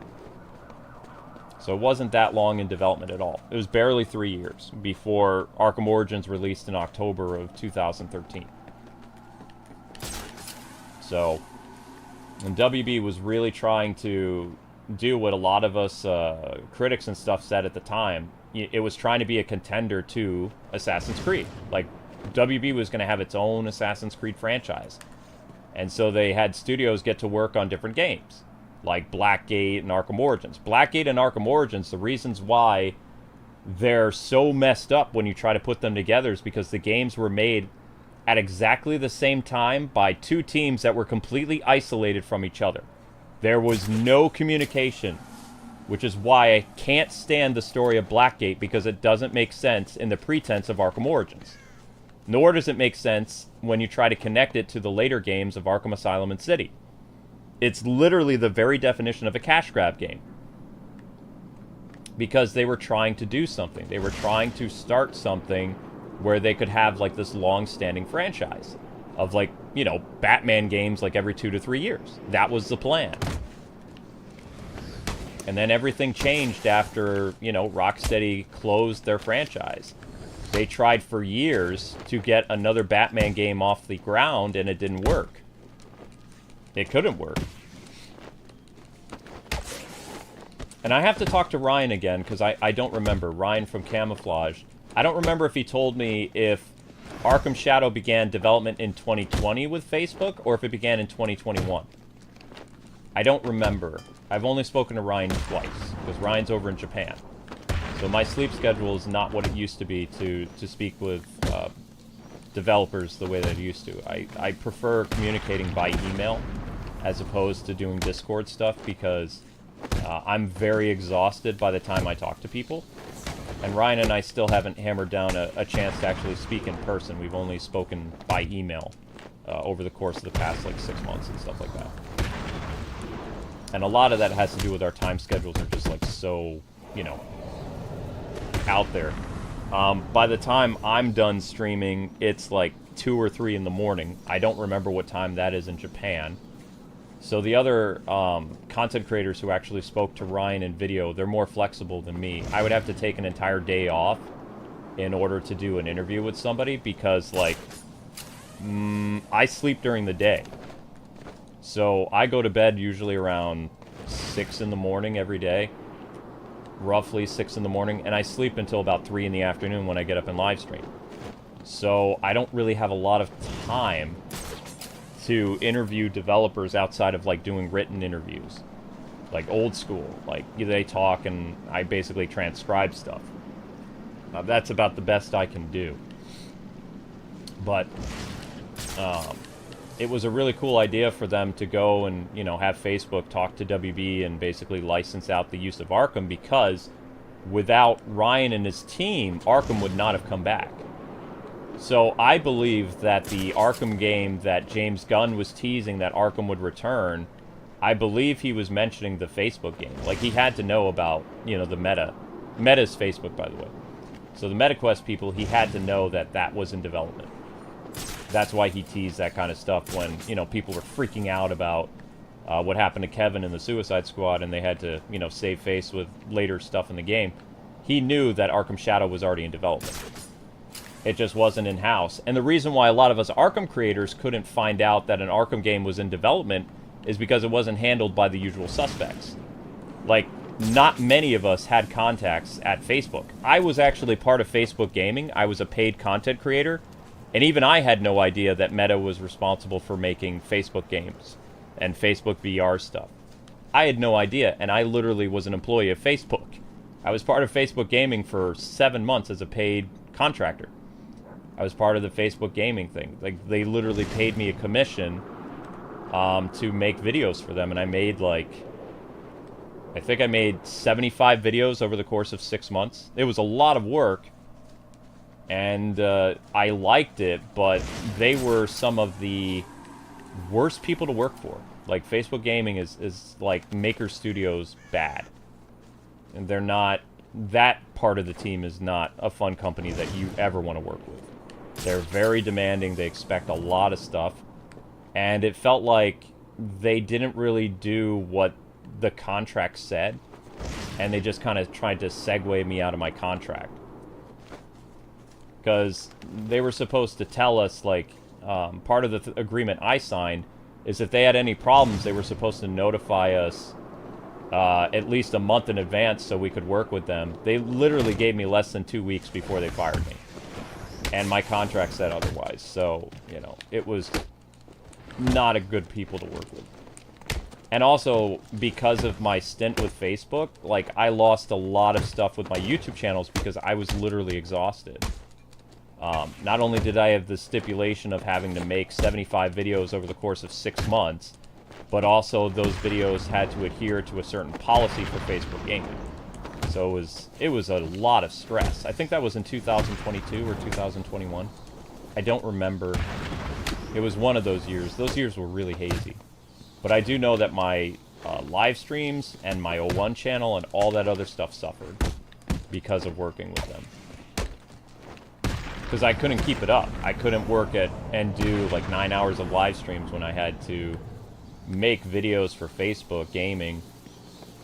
Plus I had to sleep a little bit. So I got about 4.5 to 5 hours of sleep a day when I worked for Facebook, on top of doing the YouTube and Facebook thing. And then when I got so used to it, I was let go, and it was like, great, so what am I going to do with all this additional time? But, yeah. Anyway, back to my original point. So, the reason why no one in the Arkham community could find out that an Arkham game was in development is nobody knew camouflage really existed outside of, like, the Marvel games, you know? So it was a huge thing that this was happening that nobody could find any breadcrumbs from. Even when people made, like, speculation videos for, like, Arkham News, no one could agree that an Arkham game was in development because nobody knew. And I, for one, never would have thought that after what happened with the first Arkham VR game that Rocksteady did, that anyone would ever attempt it again. And not only did camouflage succeed, but they created a true Arkham experience in the realm of VR, which is kind of Game of the Year worthy if you think about it. Like, that's an incredible feat. And easily, they could have made a cash grab game for MetaQuest in order to, you know, fulfill their agreement with Warner Brothers to, you know, get the license to make a Batman game and release it holiday of 2024. They did that. But what they did instead is they made a true Arkham game for the fans. And you have to give them props for that. Yeah, they messed up the canon a little bit, but all the Arkham games mess up the canon. I can name numerous inconsistencies between Arkham Asylum and Arkham City and Arkham Knight. Like, they do it all the time. It's kind of like a fun oopsie. Usually Rocksteady doesn't make massive ripples to the point where, you know, stuff doesn't make sense, but they've never really messed up to the same degree as WB Games Montreal or the team that made Blackgate. But they've still made some inconsistencies within the lore that people either have to completely ignore or somehow you have to ratify it a little bit so it makes sense. Because certain events happened a different way, or even Harley's origin is completely different in Arkham Asylum and Arkham City. Like, her information changes. Because one of the origins is based on the comics, and the other origin is based on the Arkham universe. So it's really hard to take everything that happened in Arkham Asylum as face value, other than what actually happened in terms of the storytelling. Like, you know, Bane being transformed into a monster for the first time. But my beef with WB Games Montreal, especially after I finished Arkham Origins, happened with what they did with Bane, what they did with Blackgate. Essentially what they did, not only did they copy the world of Arkham City, right? Like, using the engine and all that other stuff, but they also literally copied the story of Arkham Asylum for their finale. And don't say they didn't. They did. Because what they were trying to do was to make a fun gameplay experience. They weren't really out of their way to craft a well-done story. They were just trying to hit certain points and do certain things that the other Arkham games did so that they could keep fans satisfied for the next Arkham title. And then after Arkham Knight, they were going to come and make a sequel to Arkham Origins, right? And then you keep going. You know, you would have a company make an Arkham game and then another company, and the games would continue to churn out for like 3 to 4 years. That was the plan. The plan then changed because of AT&T, or Time Warner, or whatever you want to call it. Warner Media. Because they just basically canceled everything. And then that created the mess that we had, where after Arkham Knight, there was nothing. Nothing in development, no continuation, it's just all gone. All of that stuff that they worked on, just completely thrown to the curb. And, you know, when that happened, you had the rise of Spider-Man in 2018, because all the Arkham fans then went to Marvel, because Marvel was where the superhero games were going to continue to churn out. And DC completely let the Arkham series turn into cobwebs. That's on Warner Brothers. Because the developers of different different studios actually had Arkham games in mind, and the studio said no.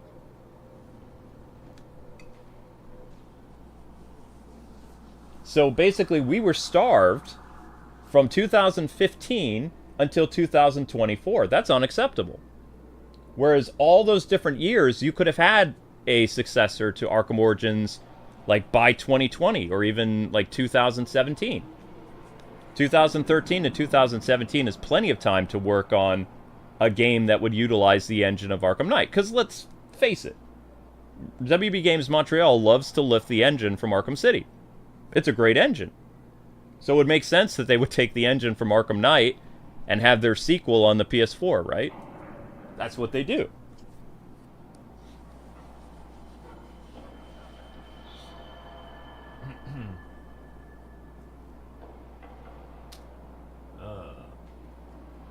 Lore talk. Lore chat. They didn't cancel the Wonder Woman game, did they? Do we have proof of that?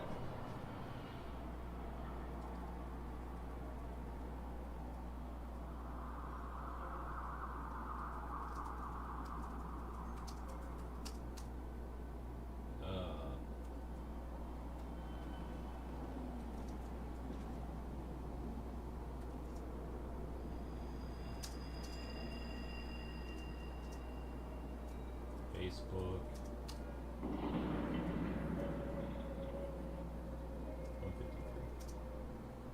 Yeah, Wonder Woman game is still coming. I haven't heard it's canceled at all. It's going to use the Nemesis system. They're not going to get rid of it. They don't really have any high-profile Wonder Woman things. It would be stupid to get rid of that.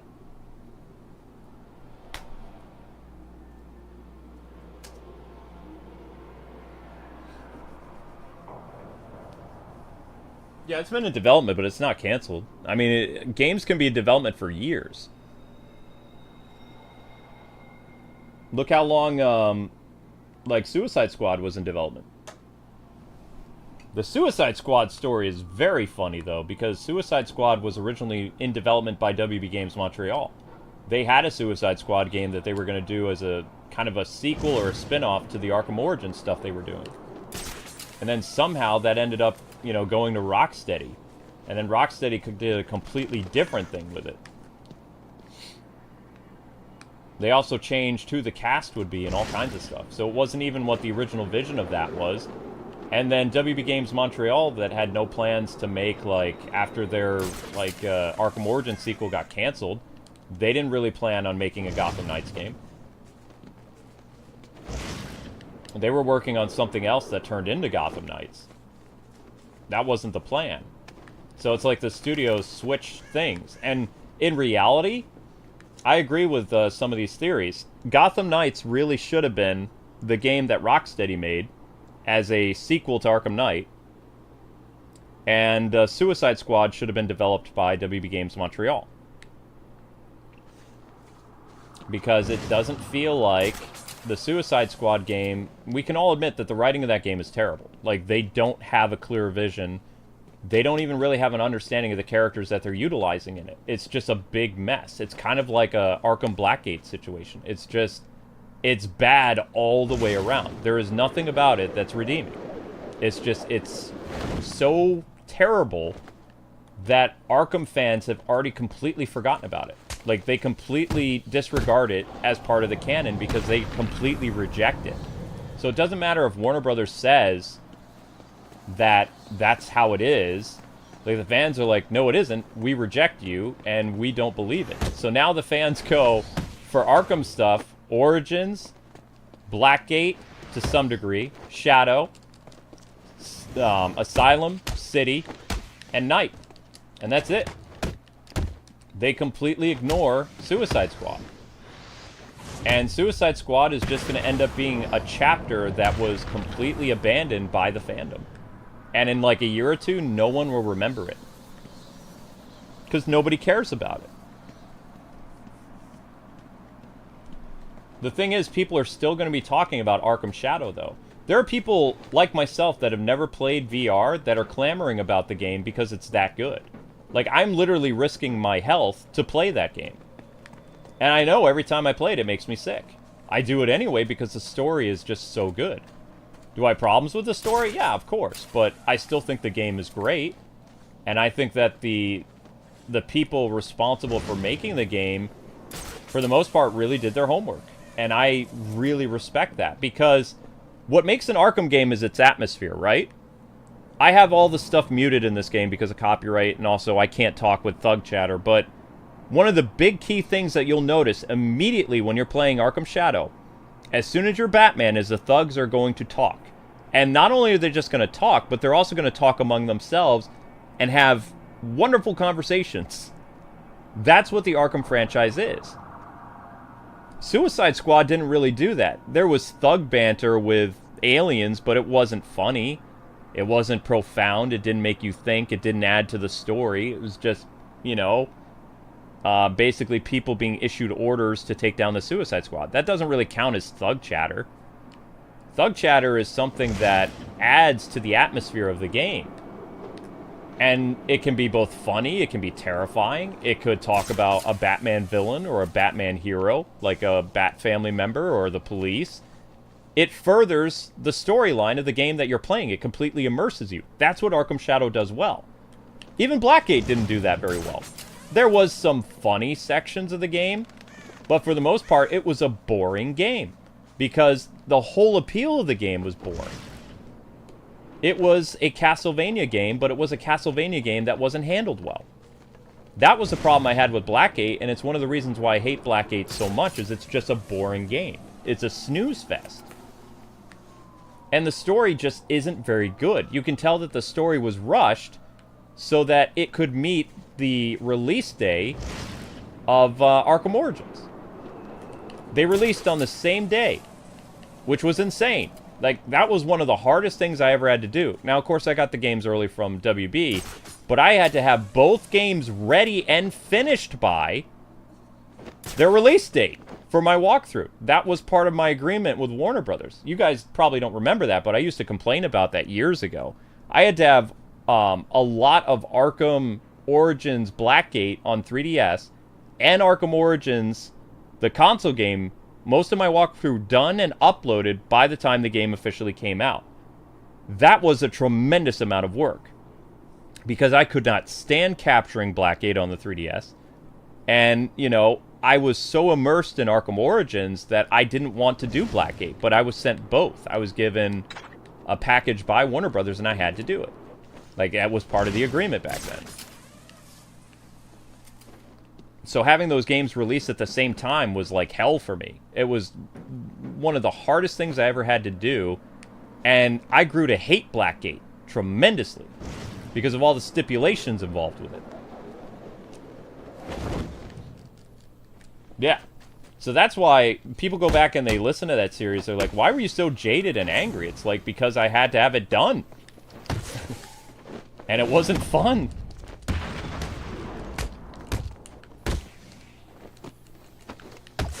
And when I don't like something, I'm very, you know, vocal about it. If I don't like something, I tell people. I don't just like, oh, and I didn't care if they sent me, like, a package and a statue. I didn't like it.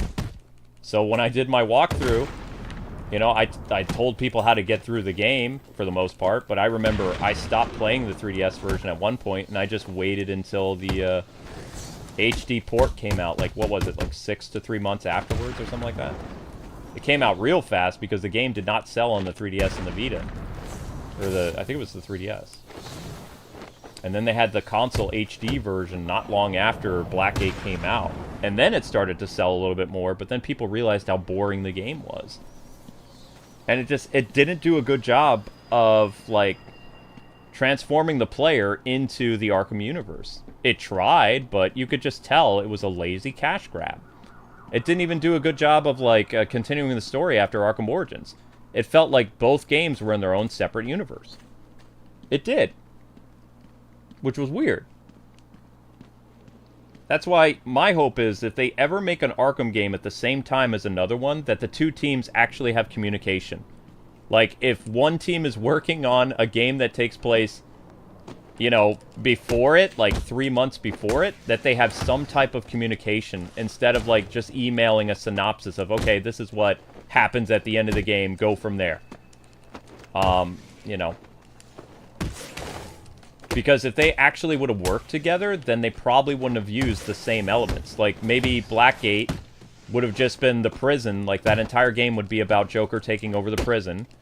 And maybe Arkham Origins ending would have been different. It wouldn't have been a rehash of the, you know, essentially the climax of Arkham Asylum. Like, Act 3 of Arkham Origins is just a rehash of Arkham Asylum. It is. I'm amazed that some people can't see that, because it follows almost beat for beat with the story, as well as the events of, like, the major characters like Joker and Bane. They just change places. Instead of Joker becoming the Bane monster, Bane becomes the Bane monster. But the problem with that is Bane never became a monster until the events of Arkham City. It never happened.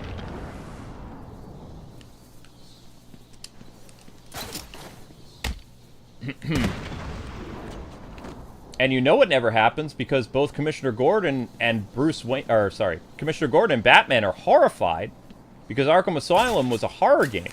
People forget that, but it was. Like, it was written as a horror game. So when Bane has this monstrous transformation in Arkham Asylum, Batman and Jim Gordon are, like, stupefied. Like, Batman knows, like, you know, something dangerous is about to happen, but Bane is never transformed like that. So when they did that transformation in Blackgate, or excuse me, in Arkham Origins, they changed the canon. Otherwise, Batman would be expecting, you know, Bane to transform into that. And especially Commissioner Gordon, because they'd been through it. Commissioner Gordon and some other of the police department actually see Bane in his transformed state. They wouldn't be surprised or terrified of it happening again. It'd be like, oh, okay, we've already been down this, you know? We've already traveled down this road. We know how to deal with this. When you have Batman reface situations that already happened in his early stages in a game, it makes the character look inept. Like, Batman's kind of an idiot because it's like, how did you forget that this happened years ago? It's like you've already been through this. And how you deal with the character is pretty much the same exact way in the boss fight. It just speaks volumes that the last arc of Arkham Origins was just kind of a cash grab. They were just kind of like, we don't know how to finish our game, so we're just going to redo Arkham Origins, or Arkham Asylum. The last hour of the game is essentially like a speedrun version of Arkham Asylum. Minus Killer Croc.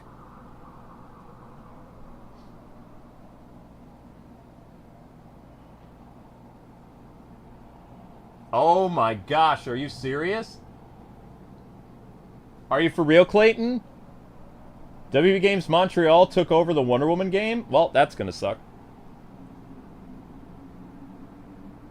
I feel bad about that. Are you serious? I thought that one developer was working on it. WB Games Montreal, they need to take a time out because they can't make good games right now. I mean, they did okay with Gotham Knights, but Gotham Knights had a lot of issues, both with its narrative and with its gameplay. I don't know if they can handle... What about the team that did... I thought the team responsible for that Lord of the Rings, like, M-rated game was going to do it. What happened to them? I'd feel more comfortable with them doing it. The people who created the Nemesis engine. What was the name of that studio? I can't remember. Also, I can't remember... when I think of... I keep thinking of Lords of Shadow, which is Castlevania. So I don't remember the name of that, like, M-rated Lord of the Rings thing with that ranger possessed by the elf. I can't... I think it's Shadow something, but I can't remember.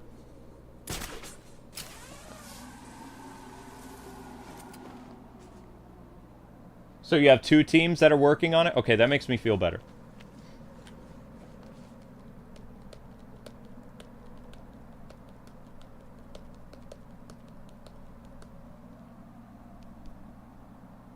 The narrative director from Gotham Knights is working on Wonder Woman? Oh, no. They need to get better writers. Arkham Shadow showed them how to write good characters again. And actually, I had my doubts, too. I'm not gonna lie. Like, I was really worried about Arkham Shadow. I didn't think that people nowadays knew how to write anymore. Because, I mean, let's face it, Western games haven't really had a very good track record the past 4 years. They just haven't. They gotta do their, you know, activist nonsense, right? So I was thinking, wow, there's going to be a lot of stuff. And I was worried a little bit when I saw the race swapping in Arkham Shadow. But so far, it hasn't impacted the story at all. Leslie Tompkins still acts like Leslie Tompkins. Ratcatcher still acts like... Well, I mean, we haven't actually met Ratcatcher before. But for the most part, he's very reminiscent to his biographies that we've had in the previous Arkham games. You know? And I like the fact that Cyborg is voicing Ratcatcher. So the guy who played the Warden in Arkham Origins is Ratcatcher, if you guys didn't know. I can tell by his voice immediately. It's Cyborg from Teen Titans. And I think he does a great job as Ratcatcher. But we haven't really seen a lot of Ratcatcher yet. So I'm hoping he has a more substantial role in the story. So we'll find out tomorrow when I do... the Lyle Bolton part of the game where we fight Bolton and go to the next chapter of the game. Because like I said, I have to pace myself because I'm in VR. I can't just speedrun it the way I could like an Arkham game, like where I could finish an Arkham game in like 8 hours or something like that, or 7 hours. I can't do that in VR. I'd die. I feel trapped. I move at a slow pace because it makes me dizzy. And I really wish that they could cut out the climbing aspect of the game. I hate the climbing. If there's one thing that I don't like other than some of the continuity issues, I hate climbing in VR. I will never like that. That's when... I don't mind the fighting. The fighting I'm getting used to, but anytime I have to climb, I can feel that vertigo sensation in my head and in my stomach. I get nauseous, like, right away. And my palms start to sweat. I hate it. Do not like it. I've never had problems with heights in a video game in my life. Whether playing Mario Galaxy or Spider-Man or Batman, I've never had issues. Whether it's like third person, first person, no problem. Soon as I went into the VR world, terrified. Hated it.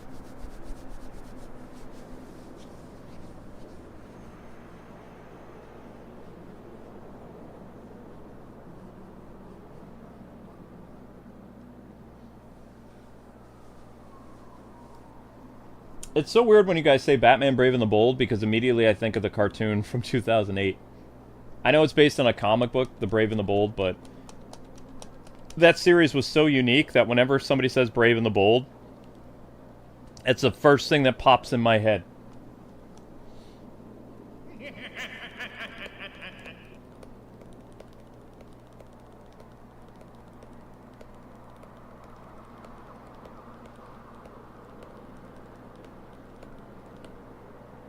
Anyone who supports James Gunn? When did I say I support him? I'm just talking about the movies.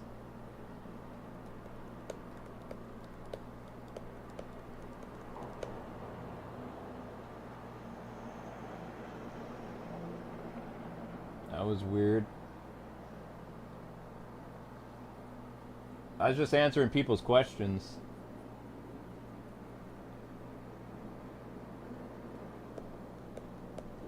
Okay.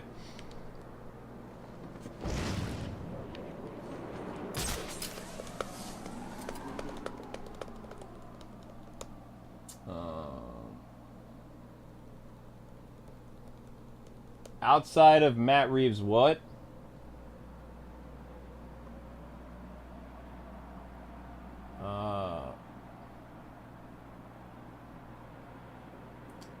Outside of Matt Reeves, where we don't have a good DC game except for Batman Arkham Shadow.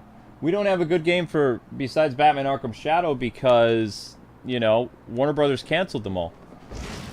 We would have not been starved for content. There were people working on games. You had a problem with the executive branch. They were the ones that canceled everything because they got gun shy. Because the former studio, they used to live their entire like business strategy based on how well the movies did. The only reason they gave us so many Batman games is because the Nolan universe did so well. That's why you had a lot of your peak Batman games was from like 2009 all the way through like 2013 and 2015. Is because Warner Brothers was still riding high from the Nolan stuff. When the Justice League stuff like took a major hit and it didn't do well, Warner Brothers basically shelved everything that was in production because they didn't want to take the risk. They were kind of idiots because they didn't realize that the video game market and the film market is completely different. But they were trying to combine the two medias into one in terms of like marketing. Like thinking, oh, okay, you know, we're going to release this movie and then we're going to have this game that has no relation to it whatsoever, but it's going to ride the coattails. Had the Justice League movie been successful, like, you would have seen a bunch of DC games. Bet. But because the Justice League movie stumbled, and essentially the whole universe fell apart, you had a studio that couldn't make up its mind what it wanted to do, and so they canceled everything. And then they just kept having wishy-washy attitude. They went through so much management problems, mismanagement, and then eventually it laid way to the person who's in charge now. You know? And we don't know what's going to happen with that. Like, I mean, if I'm being completely honest, this guy's been in charge of DC for, what, like almost 2 years now. They haven't really had a successful hit yet. And I know you could say, well, he hasn't released his first movie yet. That comes out next year. But he has been responsible for overseeing some of these movies that were still in production, as well as movies that came out this year. What's the excuse with the Joker movie? Like, how could they not have fixed the Joker movie? How could they let something like that release? Especially when it was supposed to be, like, an easy win for them. Like, how did they mess it up that badly? When stuff like that fumbles, that makes me worried about other movies that are in production. Because it's like, if they mismanaged something that was something very easy they could have done, what does that mean for the movies they have in production? I don't mean to play devil's advocate. I'm just speaking honestly here. Like, that should send off kind of, like, little alarms. Like, the Shazam movie and the Black Adam movie were, you know, in their finalization of production when he came in. Like, they were still doing, like, post stuff. James was literally around when the Joker movie was being made. And the movie is what it is. It's nothing like the other Joker movie. It's a travesty.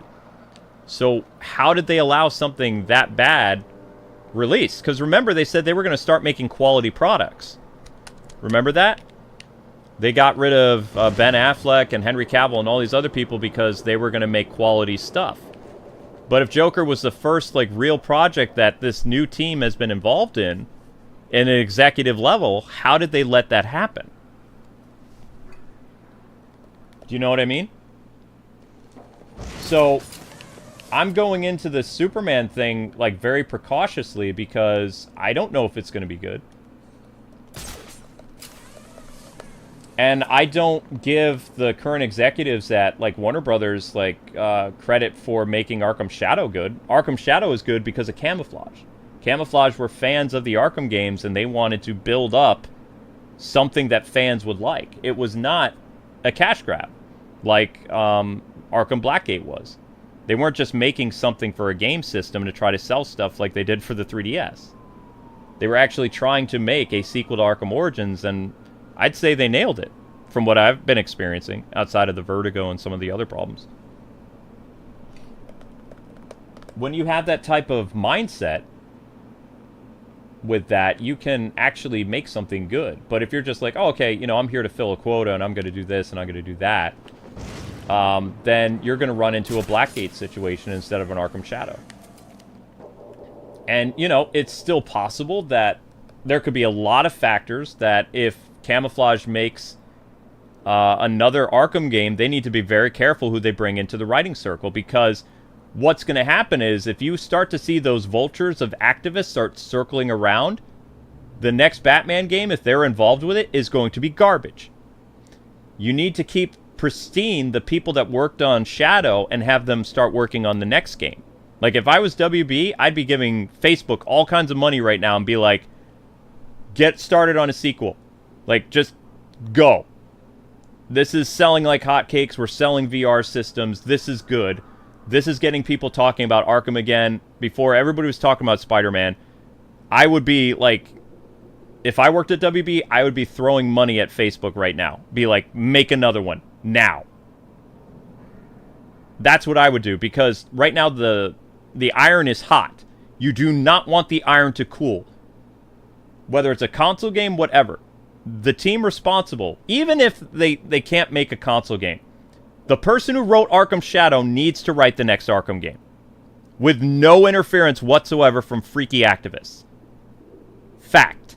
If you have consultant people work on the story, the narrative, anything of the next Arkham game, it is going to royally suck. It will be exactly like the Suicide Squad. You need to be very, very careful with your hiring process, and you need to have talented people. What the people at Camouflage have shown is that they know how to make a game from back during 2010, 2013. It is still possible to make a game of that caliber in the 2020s for a Western game studio. That is incredible. It has restored my faith in Western game developers.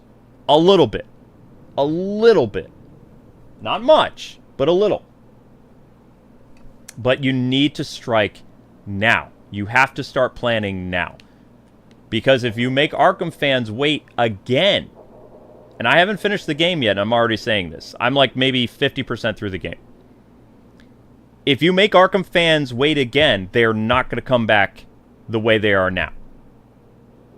You cannot put this on the back burner. Whoever is at Warner Brothers that makes this happen, you cannot let this franchise get cobwebs again.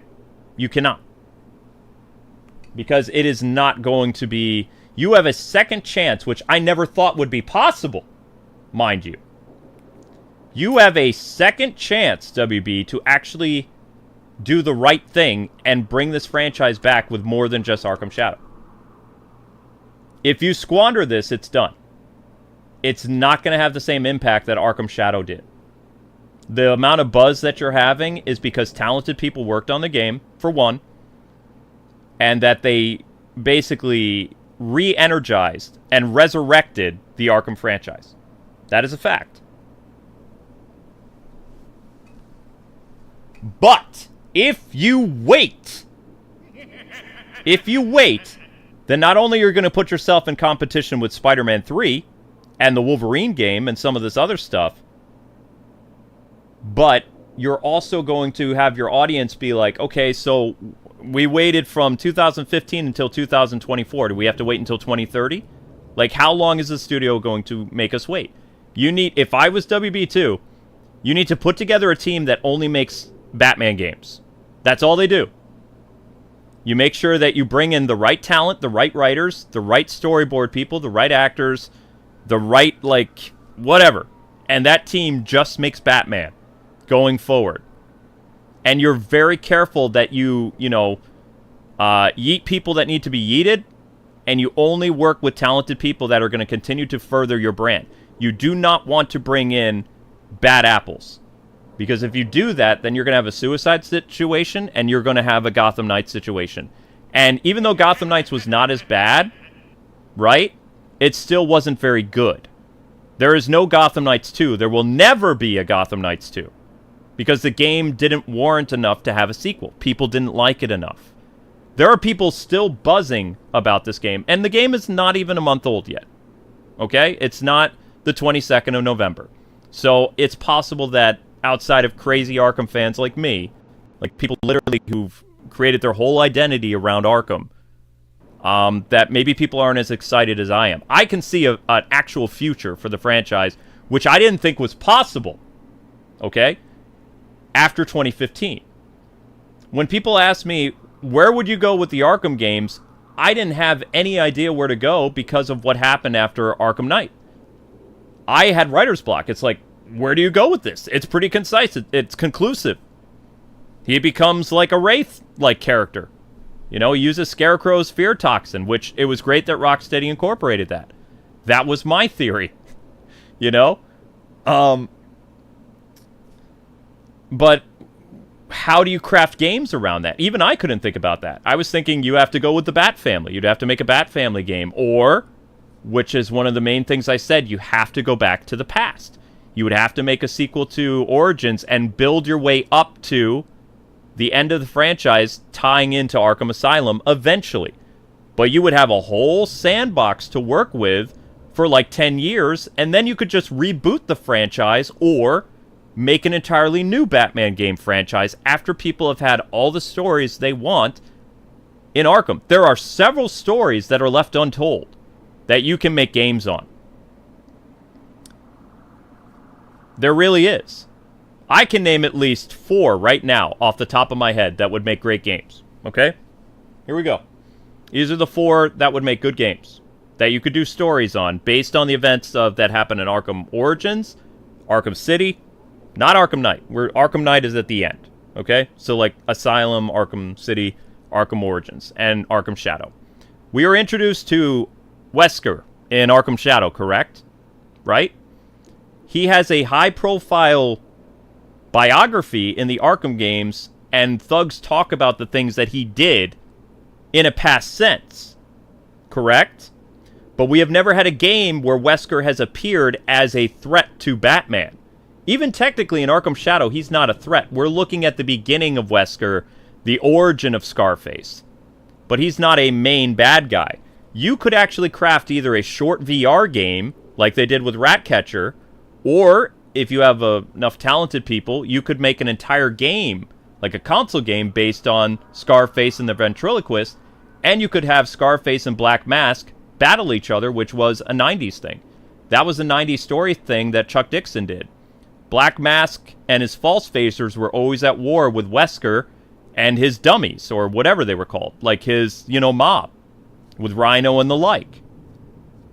There was a nasty gang war.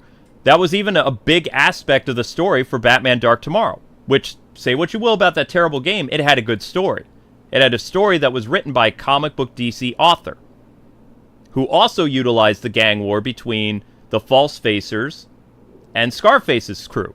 So you could craft an entire Arkham game just based after Scarface and make it good. That's 1.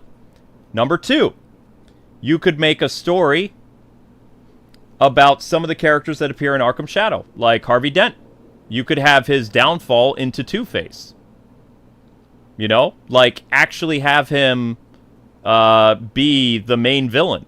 Not like Harvey Dent, like actually have a game about Two-Face and why he ends up in Arkham Asylum and how he escapes Arkham Asylum. You could also have a game for the first time that Batman meets Ra's al Ghul, as well as the seismic disturbance that caused all of this in Arkham City. See? The flooding, all of this. It's mentioned in Arkham City, but you could actually craft a game around that, as well as Batman's first introduction with Ra's al Ghul. That's three games right there. Just off the top of my head, that's 3.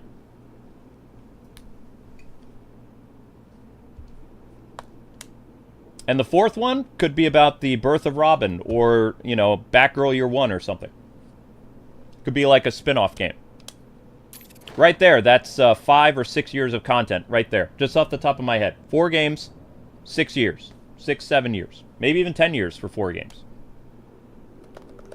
It's very easy to do that. Before, it wasn't possible. Because there was no way out. There was a concrete ending to the franchise. You have to go back in time after Arkham Knight.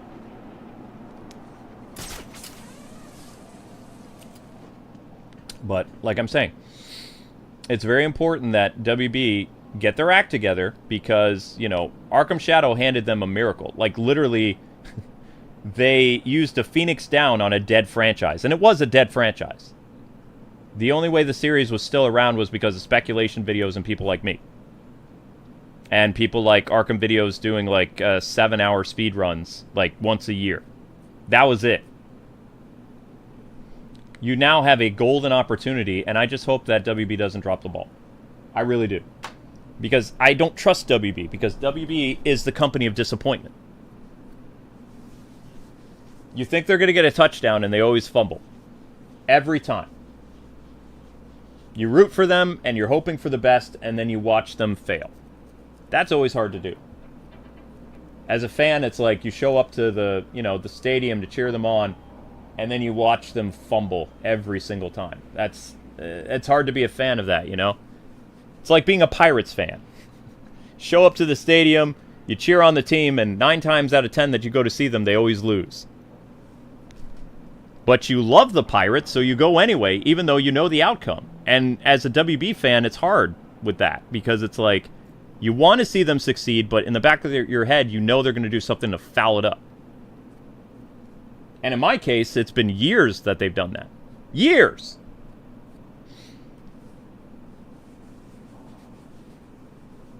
But yeah, I think that if people are worried about, like, the ventriloquist having a game, like, give them a short story for a VR game. Also, you could even, like, do more stuff with Black Mask. Black Mask is kind of like the butt of the joke of the franchise. Black Mask is nothing ever more than a side character in his own game, you know? You could actually flesh out his character more and have him really hate Scarface in a sequel VR game with like a 6 or 7 hour story. It'd take like 2 years to make it or something like that with similar combat than Arkham Shadow, and maybe fine tune it so it doesn't make people as dizzy anymore. Who knows?